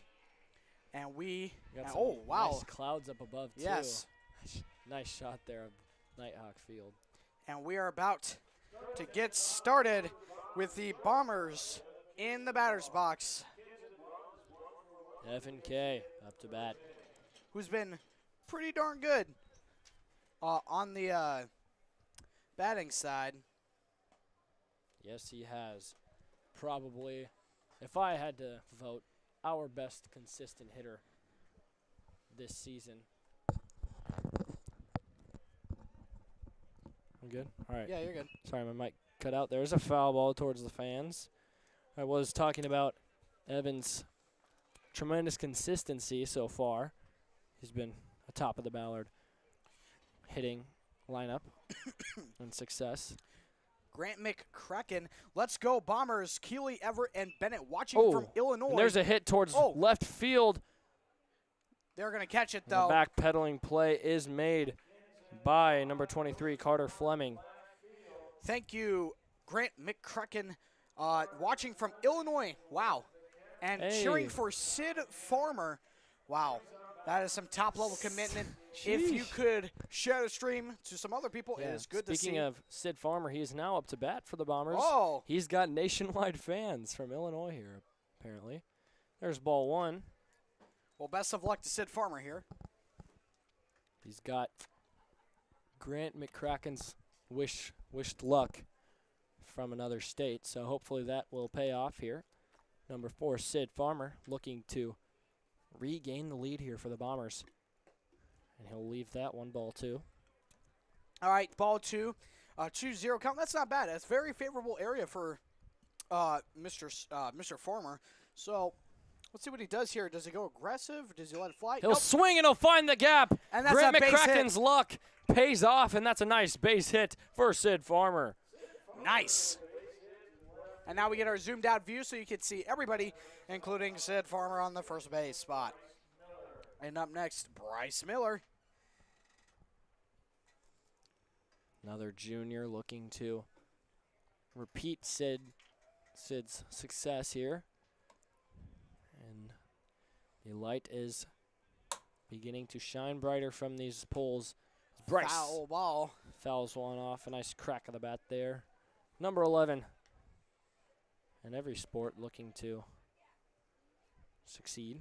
The football quarterback, state champion for basketball. And Starter. Yeah, baseball. Very athletic. Oh, yeah. And Sid will take off. Wow, the speed on number 4. Not even close. Number Nice 7 steal by him. And then could not get it there. Catcher has just been struggling to get that ball to second base.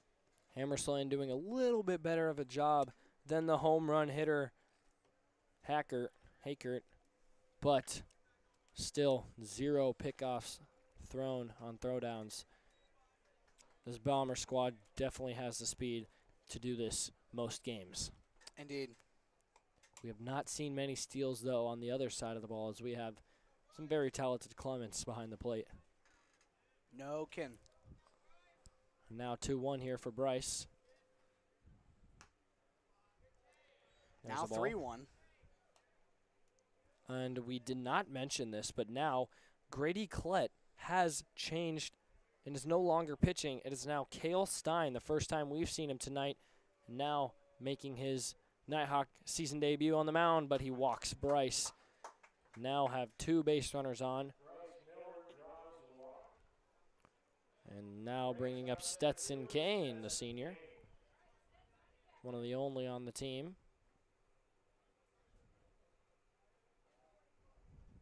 As Cale Stein wishes to kind of bounce back and withhold Stetson from getting on base here.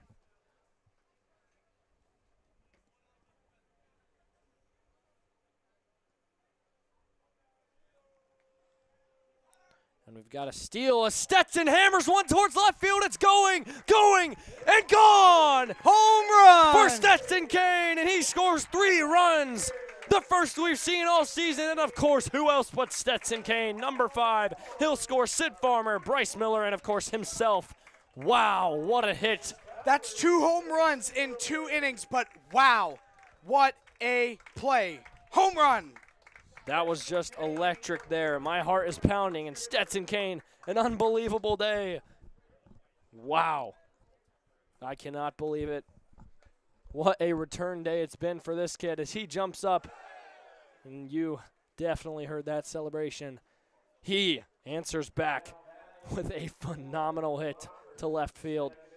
And I see a fan going to retrieve that ball. I'd keep it if I were Stetson. A nice hit there. First of the season. What an electric moment. And accidentally added the runs to CPU. They're definitely not winning this game after that one. 5-2, Bombers lead. Hopefully not for the no announcer jinx on that one. I meant 5-2 like though. not winning currently, not Oh. not winning eventually. Yikes. Got to reset that count. 50 people just witnessed a home run. The first for Ballard. Isn't that amazing? Definitely amazing. As Landon Askelson will try to fill the very big shoes that Stetson Kane just left him, but I believe in him. Well, there's only 1 out, so, I mean, we could see ourselves get into the top of the order with how things are going.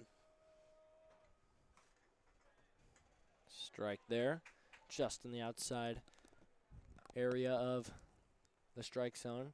Sky still looks great. The field looks great. Let's see if Landon does too. And he hits a power line drive. Would have been nearly gone, but just too far left. And that's the second strike of this count. Bombers already definitely off to a hotter start than they were in game 1. Yeah. 0-2 count. That one curves in, and Landon decides at the last second to swing, and he stays alive. Thankfully, he swung at that one. A nice last-second decision there to keep that one in play almost. 0-2 count with 1 out. So if an out, nope. There's the first ball, which A little bit of a wild pitch gets past Brexton. Hammersland behind the plates. But, I mean, so far, Cale Stein had been doing a good job as the pitching replacement for Grady Klett, but he lets up that crucial home run there and back in the same inning. 2 home runs. And there's strike 3. Lennon Askelson watches that one go by. But the Bombers have taken the lead 5-2. And now here comes Ethan Rouse, who's a name we've been saying for quite some time.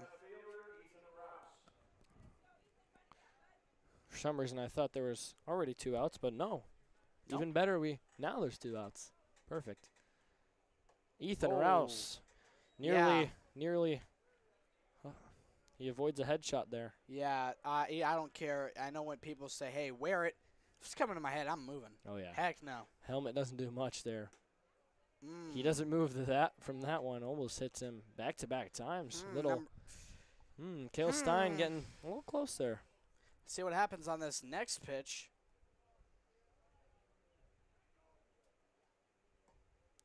Not close to him at all, but 3-0 count. Got to be perfect here for him to swing. Yes. See what he does here.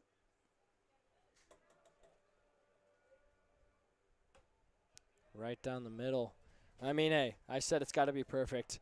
And he You just really don't swing Yeah. on 3-0s. I'm No. fine with that.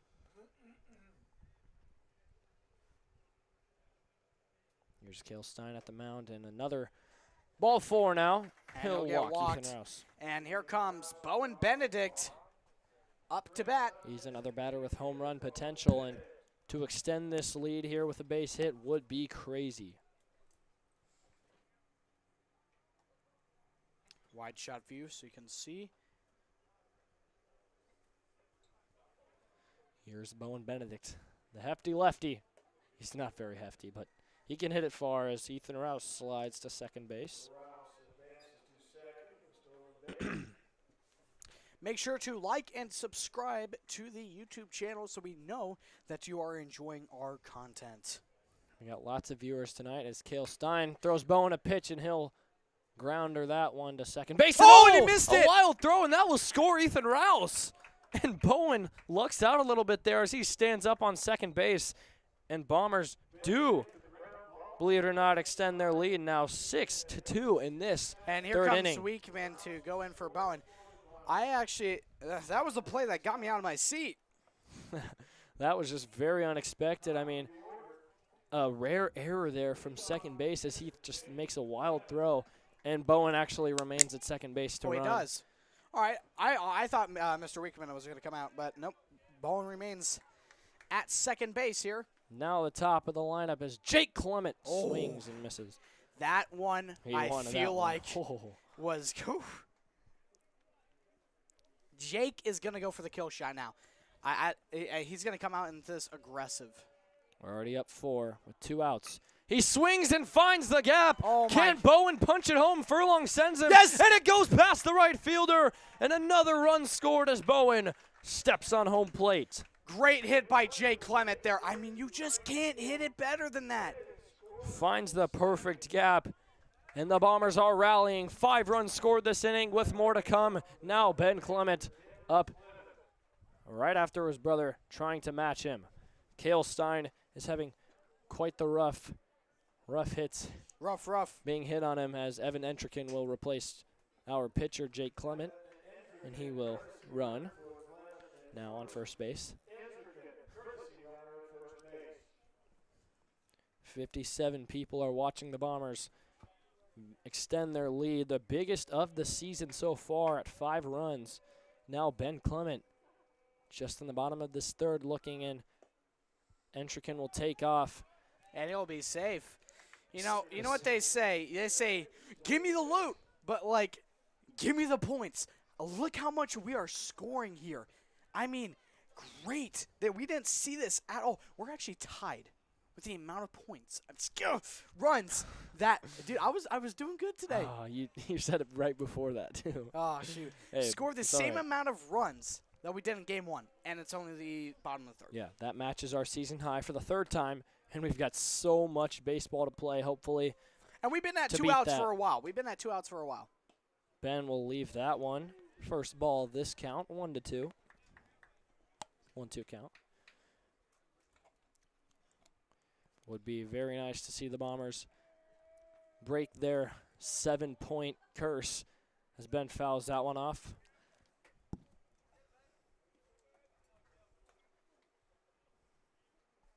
It is now a very beautiful night as the sun has gone away. It's not cold anymore.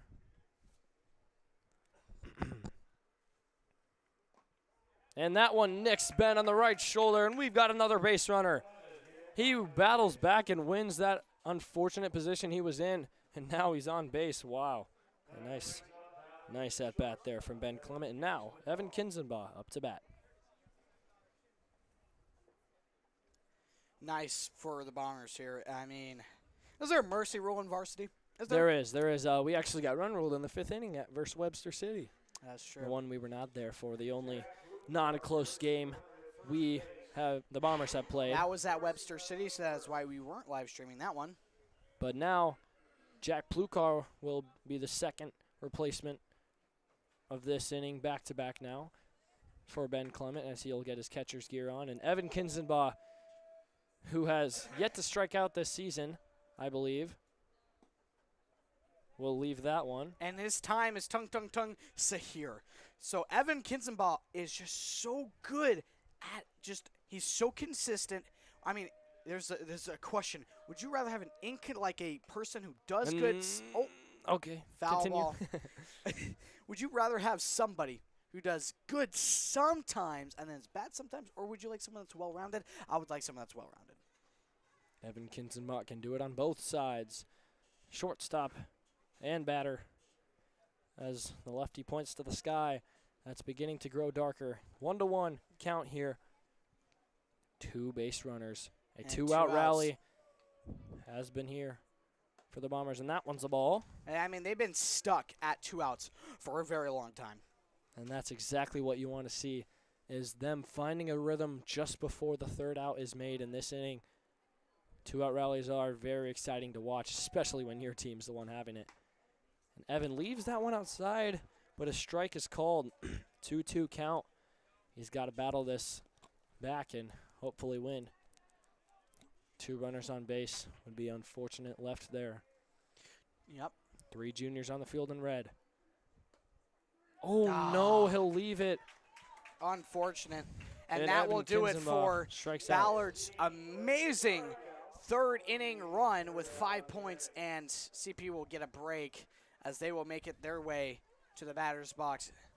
And there's plenty of action left, people. Very exciting inning on both sides as 2 home runs were hit, 1 by each team.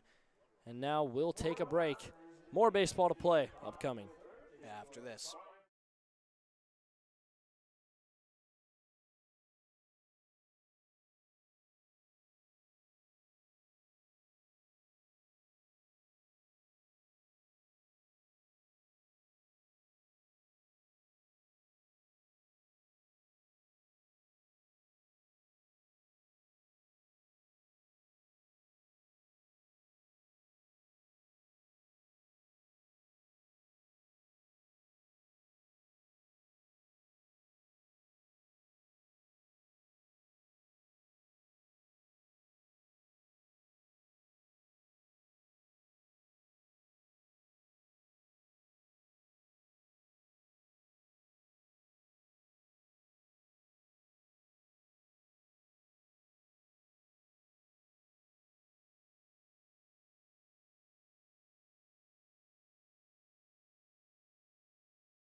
And we are back here. Man, we were... Oh, early hit to shortstop. Kinzenbaugh collects, throws, and the quickest first out you'll see. Were not Braden, let's just say we were not ready. so quick that we were not quite ready as the camera crew, but hey, it was just a routine grounder fielded by Evan and thrown to Bryce. Beat him by a little bit, and that's the first out on the first pitch. Yeah, Nice you start know, from Jake. with 2 games, you gotta take some breaks in between. You gotta, It gets really sweaty in these It's not headphones. that bad. Well, depends. And it's just nice to talk about things and just, you know. Oh, yeah. 2-0. First pair of consecutive balls we've seen from Jake in a long time. He's been very accurate. Long time. And there's a grounder. Bryce Miller will field it. And Jake will run and beat And the batter. he's out. Number 2, Easton Roseberry cannot beat our pitcher, Jake Clement. And 2 very quick outs here in this fourth inning. And I mean, is it possible to say the game's over? It's possible, but is it? No. We know this. We've seen it go in our favor, and it could just as easily go the other way. That is true. But now a ball is thrown, and number 3, Bo Lawrence, is up to bat. And another ball thrown. And if you can't see, but on deck is number 18, Cale Stein, the pitcher, coming with some vengeance after letting nearly hit Bo Lawrence there. But Cale Stein is looking for some revenge as he let up 5 runs in 1 inning, including a 3-run home run. And there's Jake, who avoids a 4-0 walk with a nice strike on the low end of the strike zone.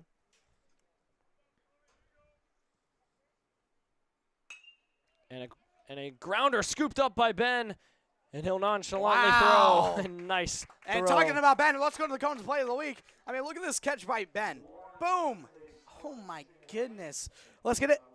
Boom. Oh, We'll watch my. that as many times as we need. Boom. All right. And now Okay. Ballard is back in the batter's A box. very, almost very quick immediately. inning, and that's just a nice offense to defensive stretch. Looking to continue this momentum is Furlong and his players. And there's the view of beautiful Nighthawk Field. And Cale Stein will go back to the mound. Now the bottom of this 4th inning, the Bombers looking to extend their lead.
All righty, ladies and gentlemen.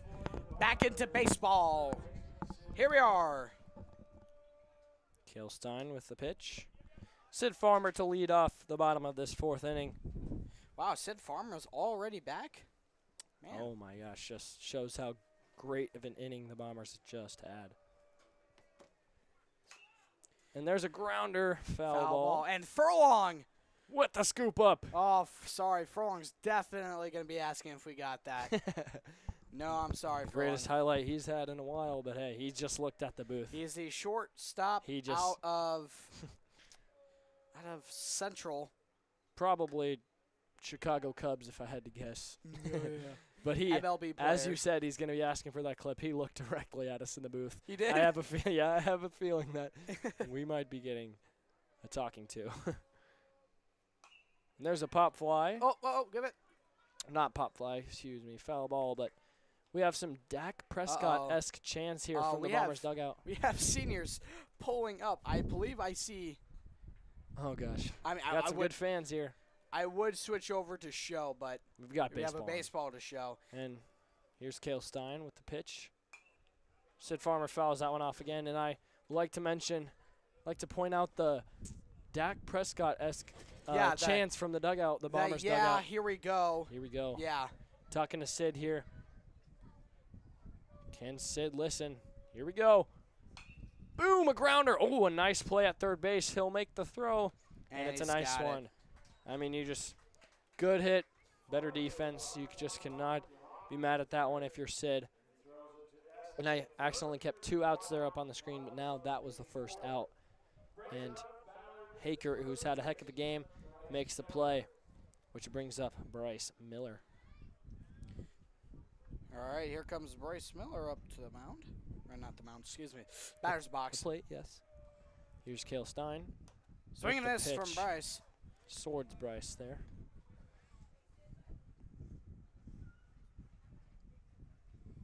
There's a little breeze coming in. Actually, that might be the fan. It's windy inside. Yeah, it's a little windy in here. Ooh, Bryce nicks that one, but catcher catches it, and it's inside. He wants that one back, you can tell. Oh, yeah. But, hey, he's got 3 for a reason. He's down 0-2. He can put one in play, though, here. I believe in him. Here's Bryce Miller, and he leaves it. Smartly done so. And the outside.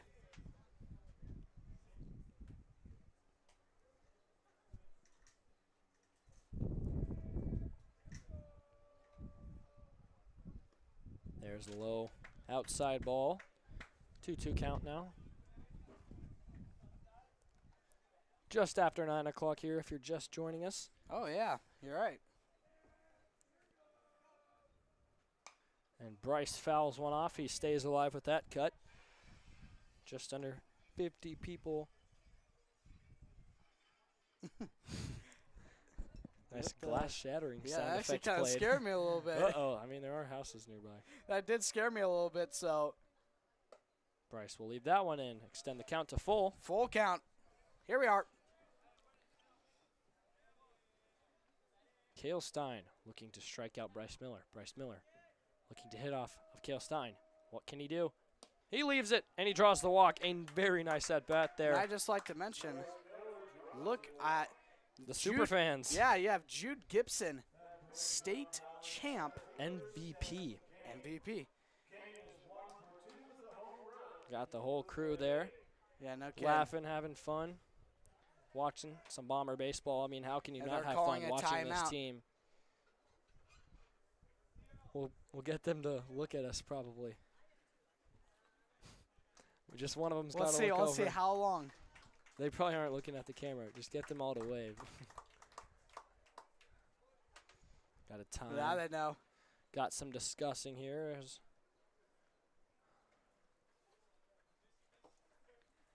So now they realize state champ Hey, there's Jude Judy. Gibson right there with his friends. Nice to see them attending the Ballard game. Supporting the Bombers, who are up big in this one. Up to bat. Still Bryce Miller. Or is no, he's on base now. It's Stetson Kane. That foul ball hitting your house? I heard glass breaking. Oh, okay. Stetson Kane, who had just had a home run, a big one in his last at bat, but now number 5 pitching. Ooh, he almost fell off the mound there. Or was it number 5? Let me see. 19. 19. Not even close. But it is No, you Carson could have that. Molenbach.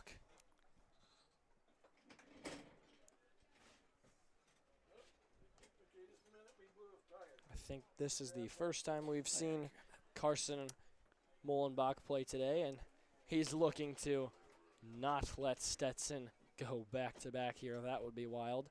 I believe that would almost put this game out of reach. If Well, not right just now it's already kind of hard to achieve when they're down 5. especially with a base runner here and only 1 out. Here's Stetson Kane, the home run hitter himself. As Carson steps off there. Molenbach with his first pitch just coming up. Here's Molenbach. And Stetson, another powerful hit towards center field. It's going. Doesn't quite make it out. A nice play there by the center fielder for the second out. of the ball game, and And man, everyone imagine got on he their would have feet. had 2 home runs. Everyone's hearts dropped, and we heard a collective, oh my gosh, as that one looked like it was going to repeat history, but not quite, just a little short that time as Bryce retreats back to first. And now Landon Askelson up to bat. As Bryce will take off, a strike is called.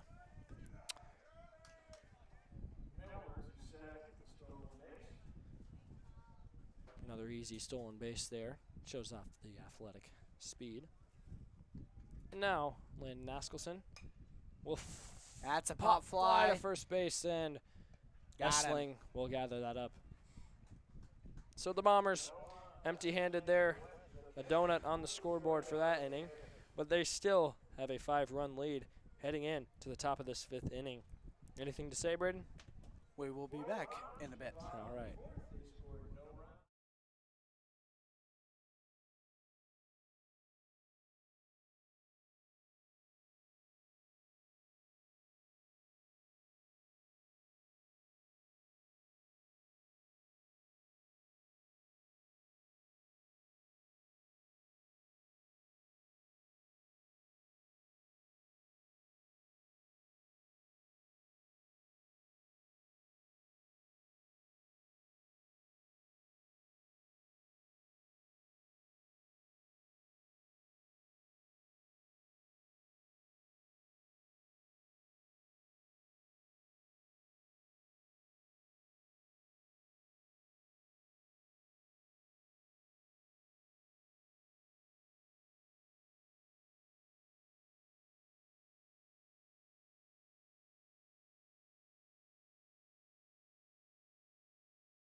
All right, welcome back to the top of this 5th inning in this 2nd game of the doubleheader.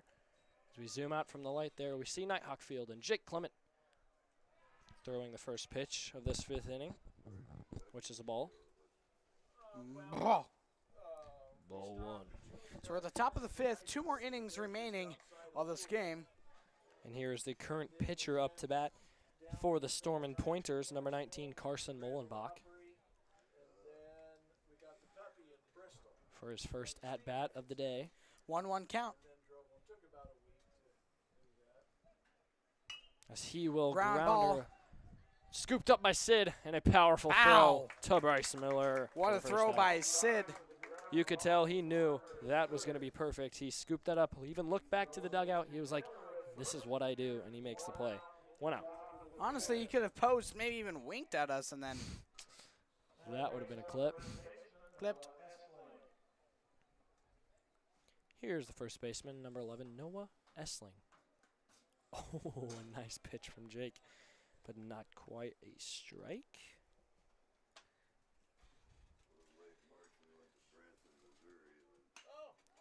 And a hit. Oh, Weekman tried to scoop it up, and Essling's going to take off. Kane gets there to back him up, and oh my goodness! The umpire's yet to make a decision. Still didn't show emotion, but I guess he thought it was regularly safe. Kind of stumbling over my words, but that was just a rocket from Stetson Kane, Yeah, who backed up Weekman there. interesting that he didn't give out a sign. It was close enough where he should have done safe, but hey, it's all right. The Bombers still up 5 in this one. I feel like Weekman was just there, almost could have made the play, but lets one go by him. And there's a ball from Jake Clement at the mound. He's had a very, very solid game. No pitching changes yet in this 5th inning. Maybe if we truly extend our lead, we could get out of here early Maybe. with a run rule. Oof. And there's Hammersland, who Could not hammer gets that sorted. one. No, he couldn't. Trying to score his buddy Molenbach on second base. Clement delivers a strike to Clement. 1-2 count. Here's Hammersland.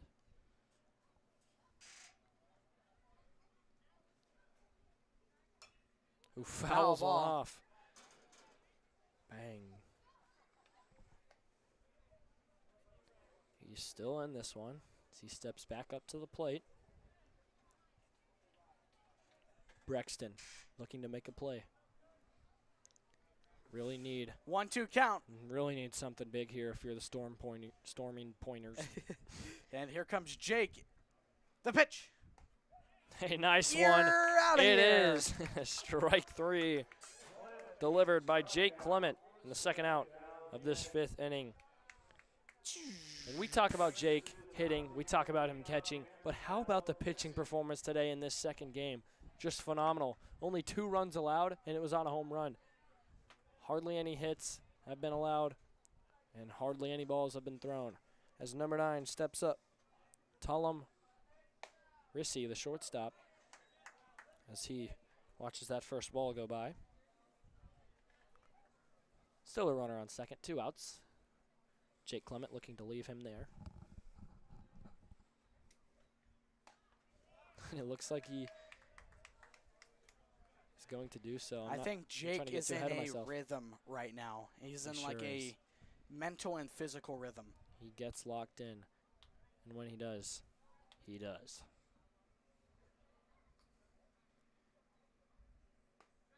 So number 7 for a red delivers another strike. 1-2 count, and he Man, are we going gets to be right stuck back up. at 7? We might be. We got to break that curse. I mean, it looks like with Jake at the mound, Storm and Pointers will not be reaching 7 runs. You never know, but I would like to see our season high be broken as a ground ball headed towards third base. Sid throws it, and it's scooped up by Bryce. Nice. Out. Sheesh. As Bryce becomes a wall at first base. And that seems to be his position. As the Bombers leave, Essling on second base.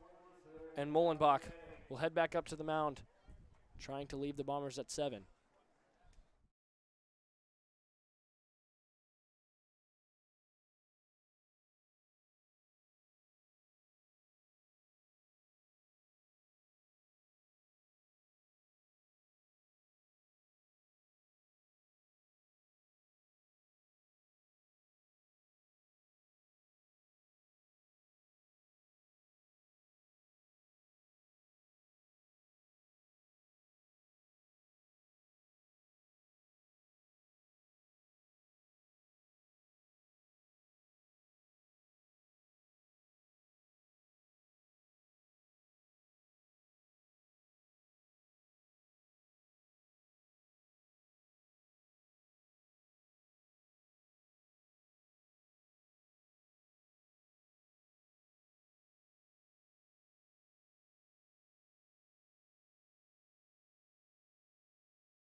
Ethan Rouse up to bat for the Bombers, and we welcome you back to the bottom of this 5th inning.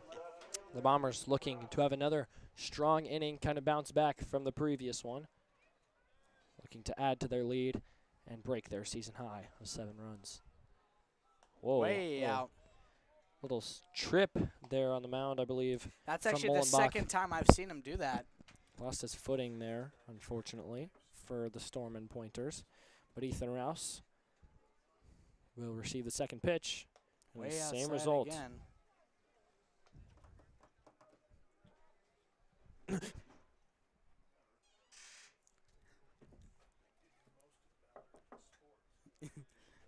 Two-0 count.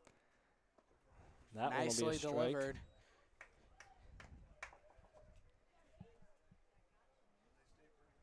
So 2-1 count. Here's Mullenbach. He kind of goes off to the right side of the mound once again. Yeah, his throwing motion's kind of interesting. And here's another pitch as he'll walk Rouse. His pitch is kind of aggressive looking compared to, I don't know who was, Levi, who pitched in the first game. Levi Myers. And I mean, we've seen him trip, but now here he is tying his shoe. Maybe that was the problem.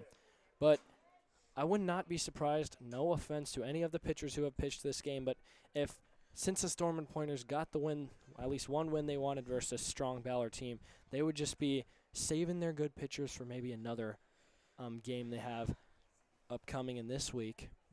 As we have a runner taken off to second base and not even an attempt from Brexton behind the plate to throw out Ethan Rouse. Bowen Benedict up to bat, replacing Jack Plukar. From the previous game. Indeed. He did end the game off pitching. Only pitched like 1 inning, not even. There's a strike he watches go by. 1-1 count. Bowen Benedict. Ooh. Smooth cut off towards the left side. It will be a foul ball. And somebody will be getting 50 cents for that one. Nice tradition they've had for over 5 decades here, we've heard, at Slater Nighthawk Field. And there's Bowen, a nice powerful hit towards left field. Can he get over? Oh. Not quite. As that will be the first out. Excuse me. Yeah, is that the first out? Yeah. Ooh, I had 1 out already up on the screen. Pardon me. But now, Jake Clement, who has had a tremendous game on the rubber, looking to match that on the other side of the ball. There's Drew Gibson. Oh, Jake Clement. Nice strong cut there. Foul ball. And Ben Clement retrieving it. Man, Good I to hope see no it. June bugs come out. I hate June bugs. Have you seen June bugs? They haven't really been a problem for me. I left my window open last night because I have no AC in my house right now. Oh, yeah. So it gets really hot in there, and I heard a buzzing, and there was 4 June bugs in my room. Not And fun. when they die, they just lay around.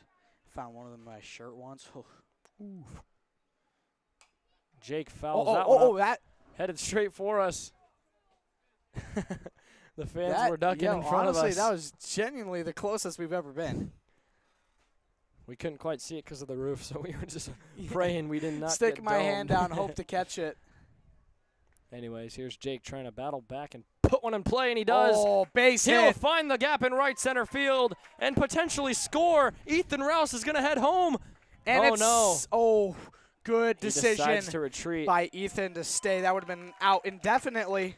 And the crowd erupts here as Jake finally finds a nice gap. Actually, he's done that twice now in this game. Just a nice all-around game And from now the kid. upcoming is Ben Clement.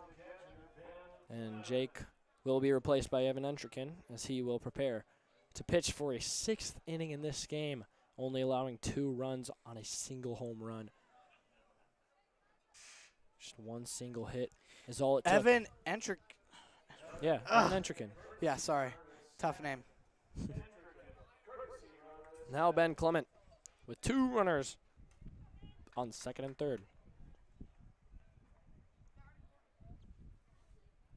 Bunts. He goes to bunt, and ooh, foul ball. So now they know what Yes. Ben's going to do. they know the plan, but hey, that might not even be a deciding factor if he places one perfectly like he did in the first game. Oh, yeah, A you're run will right. be scored, and he might be safe. Mullenbach knows what's coming on the pitcher's mound. What will he do with that information? The lefty, here he is. Throws an outside, it's a pass ball. And Rouse that's is going going to to be take a off. score for Rouse. And an easy run. A mistake there from Mullenbach on the mound as a catcher change has also been made. Not quite sure what jersey number that is. I'd guess maybe number 14. And I we've don't even know. beaten the 7 limit, and now we're at Wow. 8. Did not even realize, but hey. We're at 8 now. That is our season high, folks. And there's a powerful hit towards right center field. Can it get over? Oh, not quite. But it will score. Evan Entrikin, a nice RBI as a powerful hit there. Will be caught by the center And fielder. now we have 9 points. Woo! Runs. Shoot. Points, runs, whatever you want to call them. 9 of them. That's a lot for baseball. Has 2 outs now, though, in this inning. 9-2. The Bombers are running away with this one. and the first blowout at Nighthawk Field is upon us. As Evan Kinzenbaugh will strike a grounder, and oof, hit off his foot, and he limps off. Just going to let him walk off. Not show that. Thought it was confused why he didn't run, but I guess it hit off his foot, and the umpire will grant him another opportunity. But that's not a bad pitch from Mullenbach. I believe it's a strike. We don't have that up on the scoreboard here, but I'm not sure. Anyways, here's Mullenbach. Evan will leave that one. Ball 1. 1-1.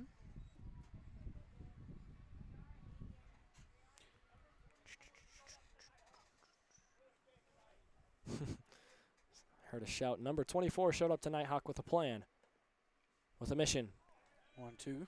The players are chirping positively in the Ballard Bombers dugout as their first major gap win is just a few moments away.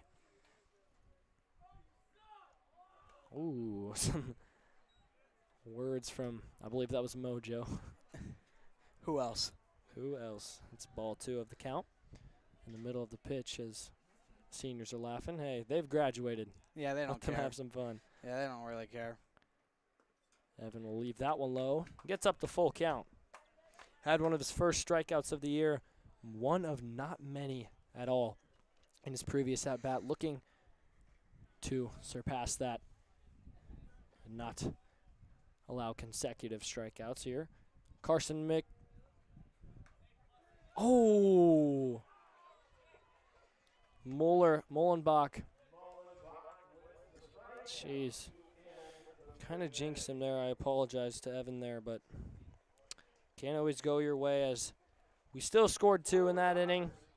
And this seems like, This is out of reach for the Storm and Pointers. yep. And, hey, before we cut away, Evan Entrikin is now at the mound, and Jake will have the rest of the night off pitching, and he will move to, it looks like, second base. And all right, we'll catch you at the top of the 6th.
The seniors, as we previously mentioned, are getting called out by the umpire as they're getting a little bit of a talking to by the administrator here at Nighthawk Field.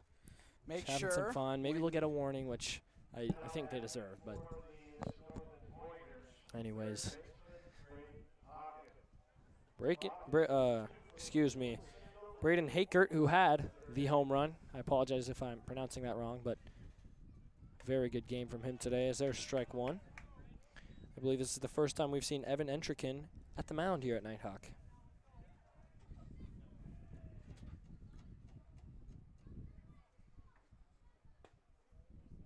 That one just slightly low, and at max one more time, one more inning, we'll see.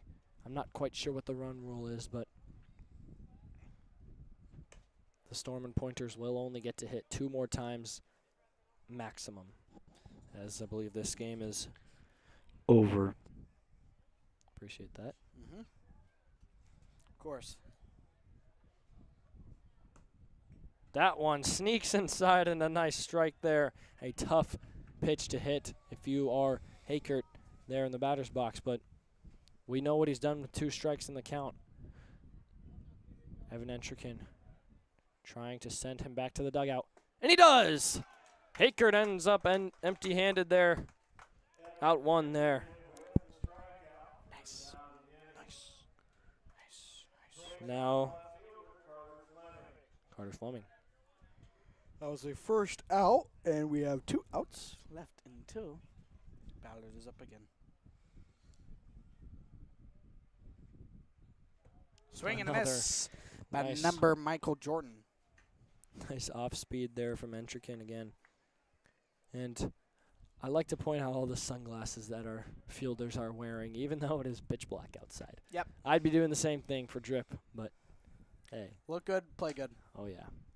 Some say drip over skill, but Ballard just has the skill. Yeah. It can even out. Yeah.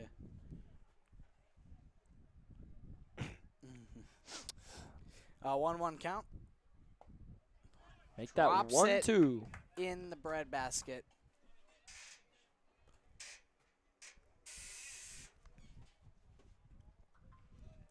Here's Evan Entrikin looking to get the second out of the 6th inning.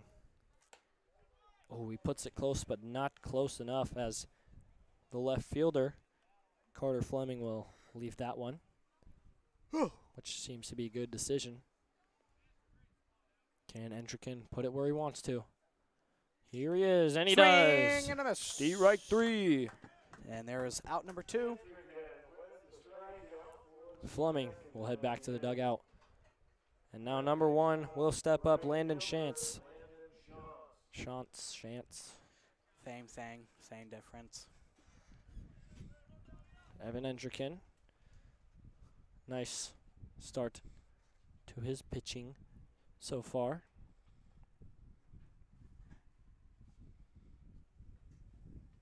Looking for a long time there, Ben Clement.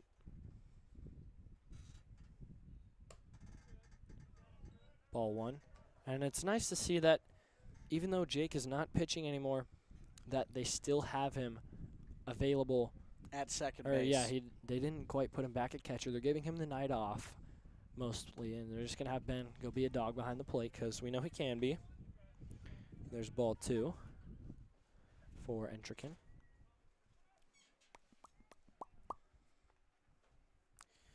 2-0 count. 57 people still watching here as the Bombers are pulling away. Like to see the support, even though this one isn't that interesting, but hey, we love to see the Bombers win. Cannot complain with a high-scoring victory.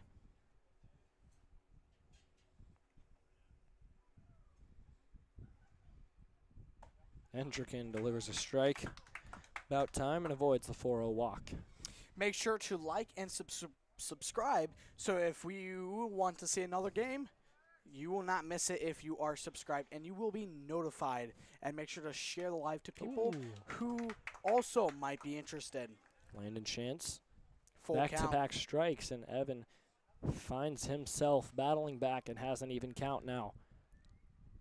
3 balls, 2 strikes. Can he end this inning? Here's the pitch. Got him to swing and miss. Strike 3, another one for Evan Entrikin, and out 3, make it. And the Bombers will hustle out, and they will meet. Oh, got a timer going off up here. What is that for? Turn that off. Huh? Can't disclose my sources. Guys, what do you think? It was to plug in my computer. I forget sometimes. okay. I should probably make that later, though. Like later in the night, but here's All Carson right. Mullenbach back at the mound. This will likely be Ballard's last time in the Yes. batter's box tonight. And just a very, very nice showing. Three solid innings out of these 5 so far that they've hit in. Larkin, I'm pretty sure if they get a few runs here, then the game is over.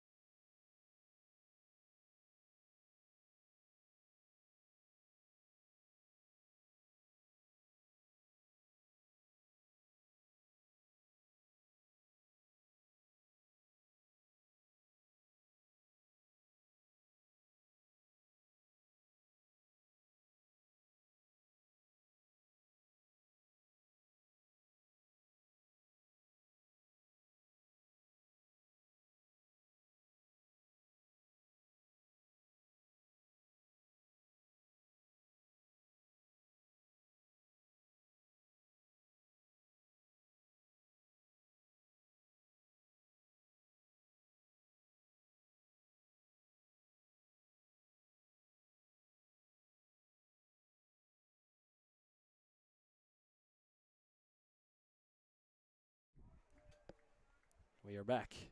And potentially the final inning of this game is a Well, high ball. that was Actually, thrown it there. will be probably the last chance. Actually, no. It will be the last time the Bombers will probably be batting unless the CPU scores 7 unanswered points. But for Runs. now, runs, excuse me. There's a strike there. Highly doubt that will happen, as this is definitely not gone in their favor, and we have a fresh Evan Entrikin at the mound for this next inning if we get there.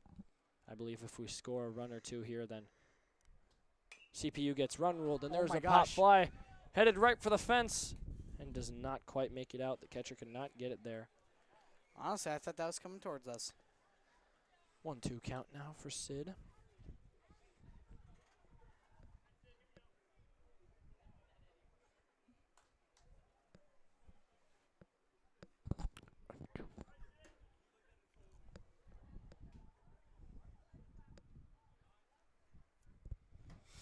Sid Farmer with a 1-2 count.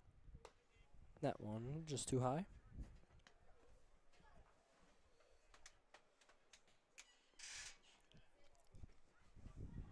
Even count.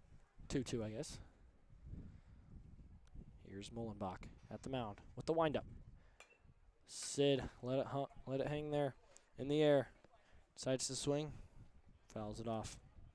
Bryce Miller will retrieve the foul ball. And you know, with that first loss, you're disappointed here at Nighthawk Field. With Oh, that. yeah. It was a close one. Could have Oh, came yeah. out on top. There's another pop fly headed out and backwards. The seniors get out of the way, and it almost hits them on the bleachers. And the kids run over to get that 50 cents. But it was a close one. First loss at Nighthawk Field, but I'd say CPU was in control for definitely a majority of that game, and you can't be too mad at one loss, especially with this closeout performance. So that one's too high. Mullenbach has left him pretty high. Even when he does throw strikes, they're up there in the zone. We'll see what Sid can do in this full count. And that one is powered to right field. And he cannot make the play, and he dives, and he ends up on the floor. Sid's going to run to 3. And this shows off the speed there. And he rounds third base in an amazing stand-up triple from Sid Farmer. You know what else is triple? Dunk, dunk, dunk, dunk, dunk. A nice triple there. He is very powerful with the bat and shows off the wheels there as he zooms around to third base. Bryce Miller now looking to punch in that run to make it double digits here in an 8-run lead. Wouldn't that be nice? Oh my goodness, it's powered to left field, and it'll be over. And he misses it. Be over the left fielder's head, and Sid will jog to home plate. And Bryce Miller will stand up at second base. Nods the cap of his helmet as he scores Sid Farmer. And we are in double digits, ladies and gentlemen, for the first time this year. Especially at Nighthawk.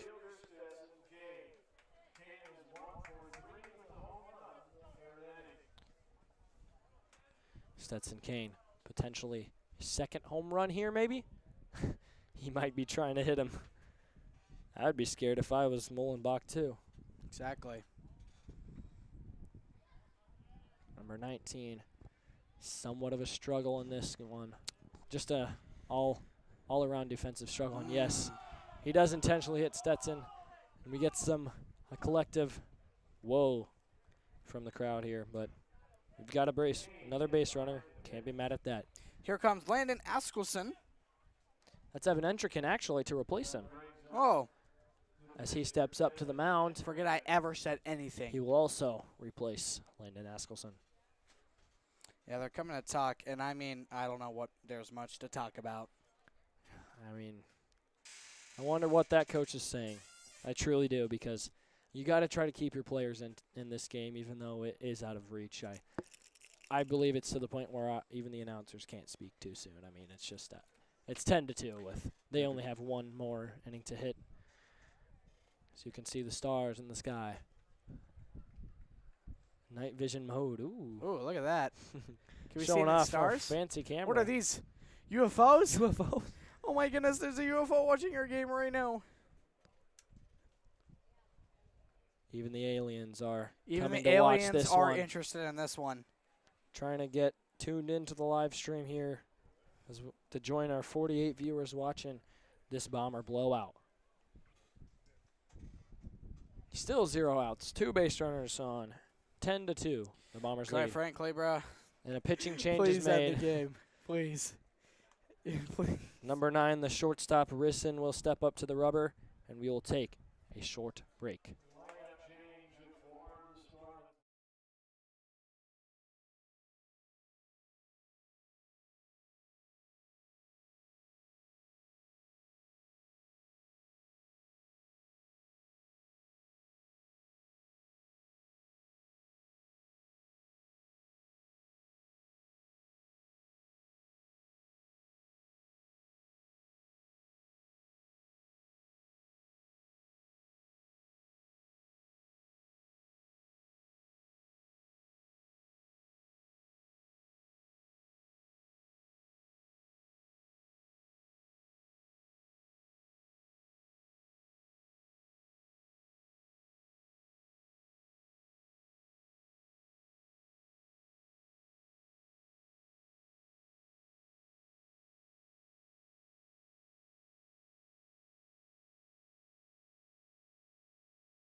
A little short arm action there.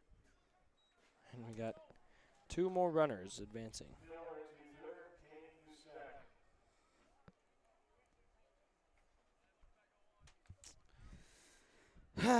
Person at second, person at third. 0 outs. There's the second strike. 0-2 count. Everyone here is very satisfied with the second win, but also probably wishing to go home. A little overkill right now, I'd say. And there's a pass ball, and Bryce Miller will jog across home plate. And number 11 scores the 11th run for the Bombers. I mean, this is just as bad as the Webster City loss we had, so it's nice to bounce back and kind of do it ourselves.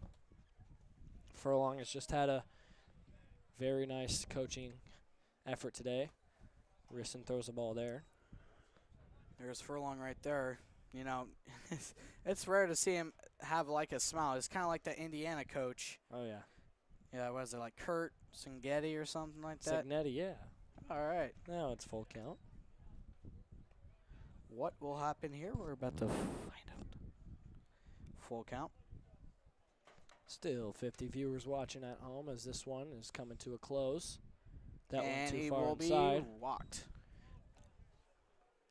Yet another non-out. This one is slipping even further away. It's just overkill at this point.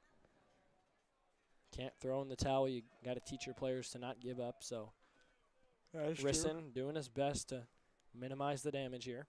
11-2, Bombers lead. He'll fake the pick off and get right back up. Allow Evan Entrikin to not get as big of a lead, but he does though anyways. Here's Risson from the mound. Misses outside once again. Another ball thrown. I mean, the mental strength you have to have if you're in number 9, the pitcher. If you're in his position, you truly got to be mentally strong and just forget about the game. Act like it's 0-0. Act like the count's 0-0. It's hard, but gotta battle, and he's just, and a pass ball there will score. Stetson Kane and advance Evan Entrikin to second base. That's it. Oh, wait, nope. And I believe that's the game. 12-2 is your final score. The Bombers take home a win in an unbelievable fashion, as it was frankly just a whooping tonight. Yes. Very, very solid way to bounce back after that close defeat, and now get a double-digit victory here in 6 innings only. The Bombers will win 12-2 on this Tuesday night. To you, Braden. Well, there's a lot of things we can talk about for this one. Well, first game was a struggle. Many infield errors, and they just seemed to hit everything. Then we come into the second game, and we come in with something to prove, and guess what? We proved it, and not only did we prove it well, we proved it as perfectly as possible, getting the mercy, whatever it's called. Run ruled them, got him out of the park, and hey, we are yet to leave Nighthawk Field disappointed as we've closed out with a nice victory every single night we have came here and announced. All right, ladies and gentlemen, my name is Brady Mitchell. I'm joined here by my co-host, Cohen Jablonski. You just watched a Ballard baseball, perfect cinema, and we are going to be signing out. Till next time.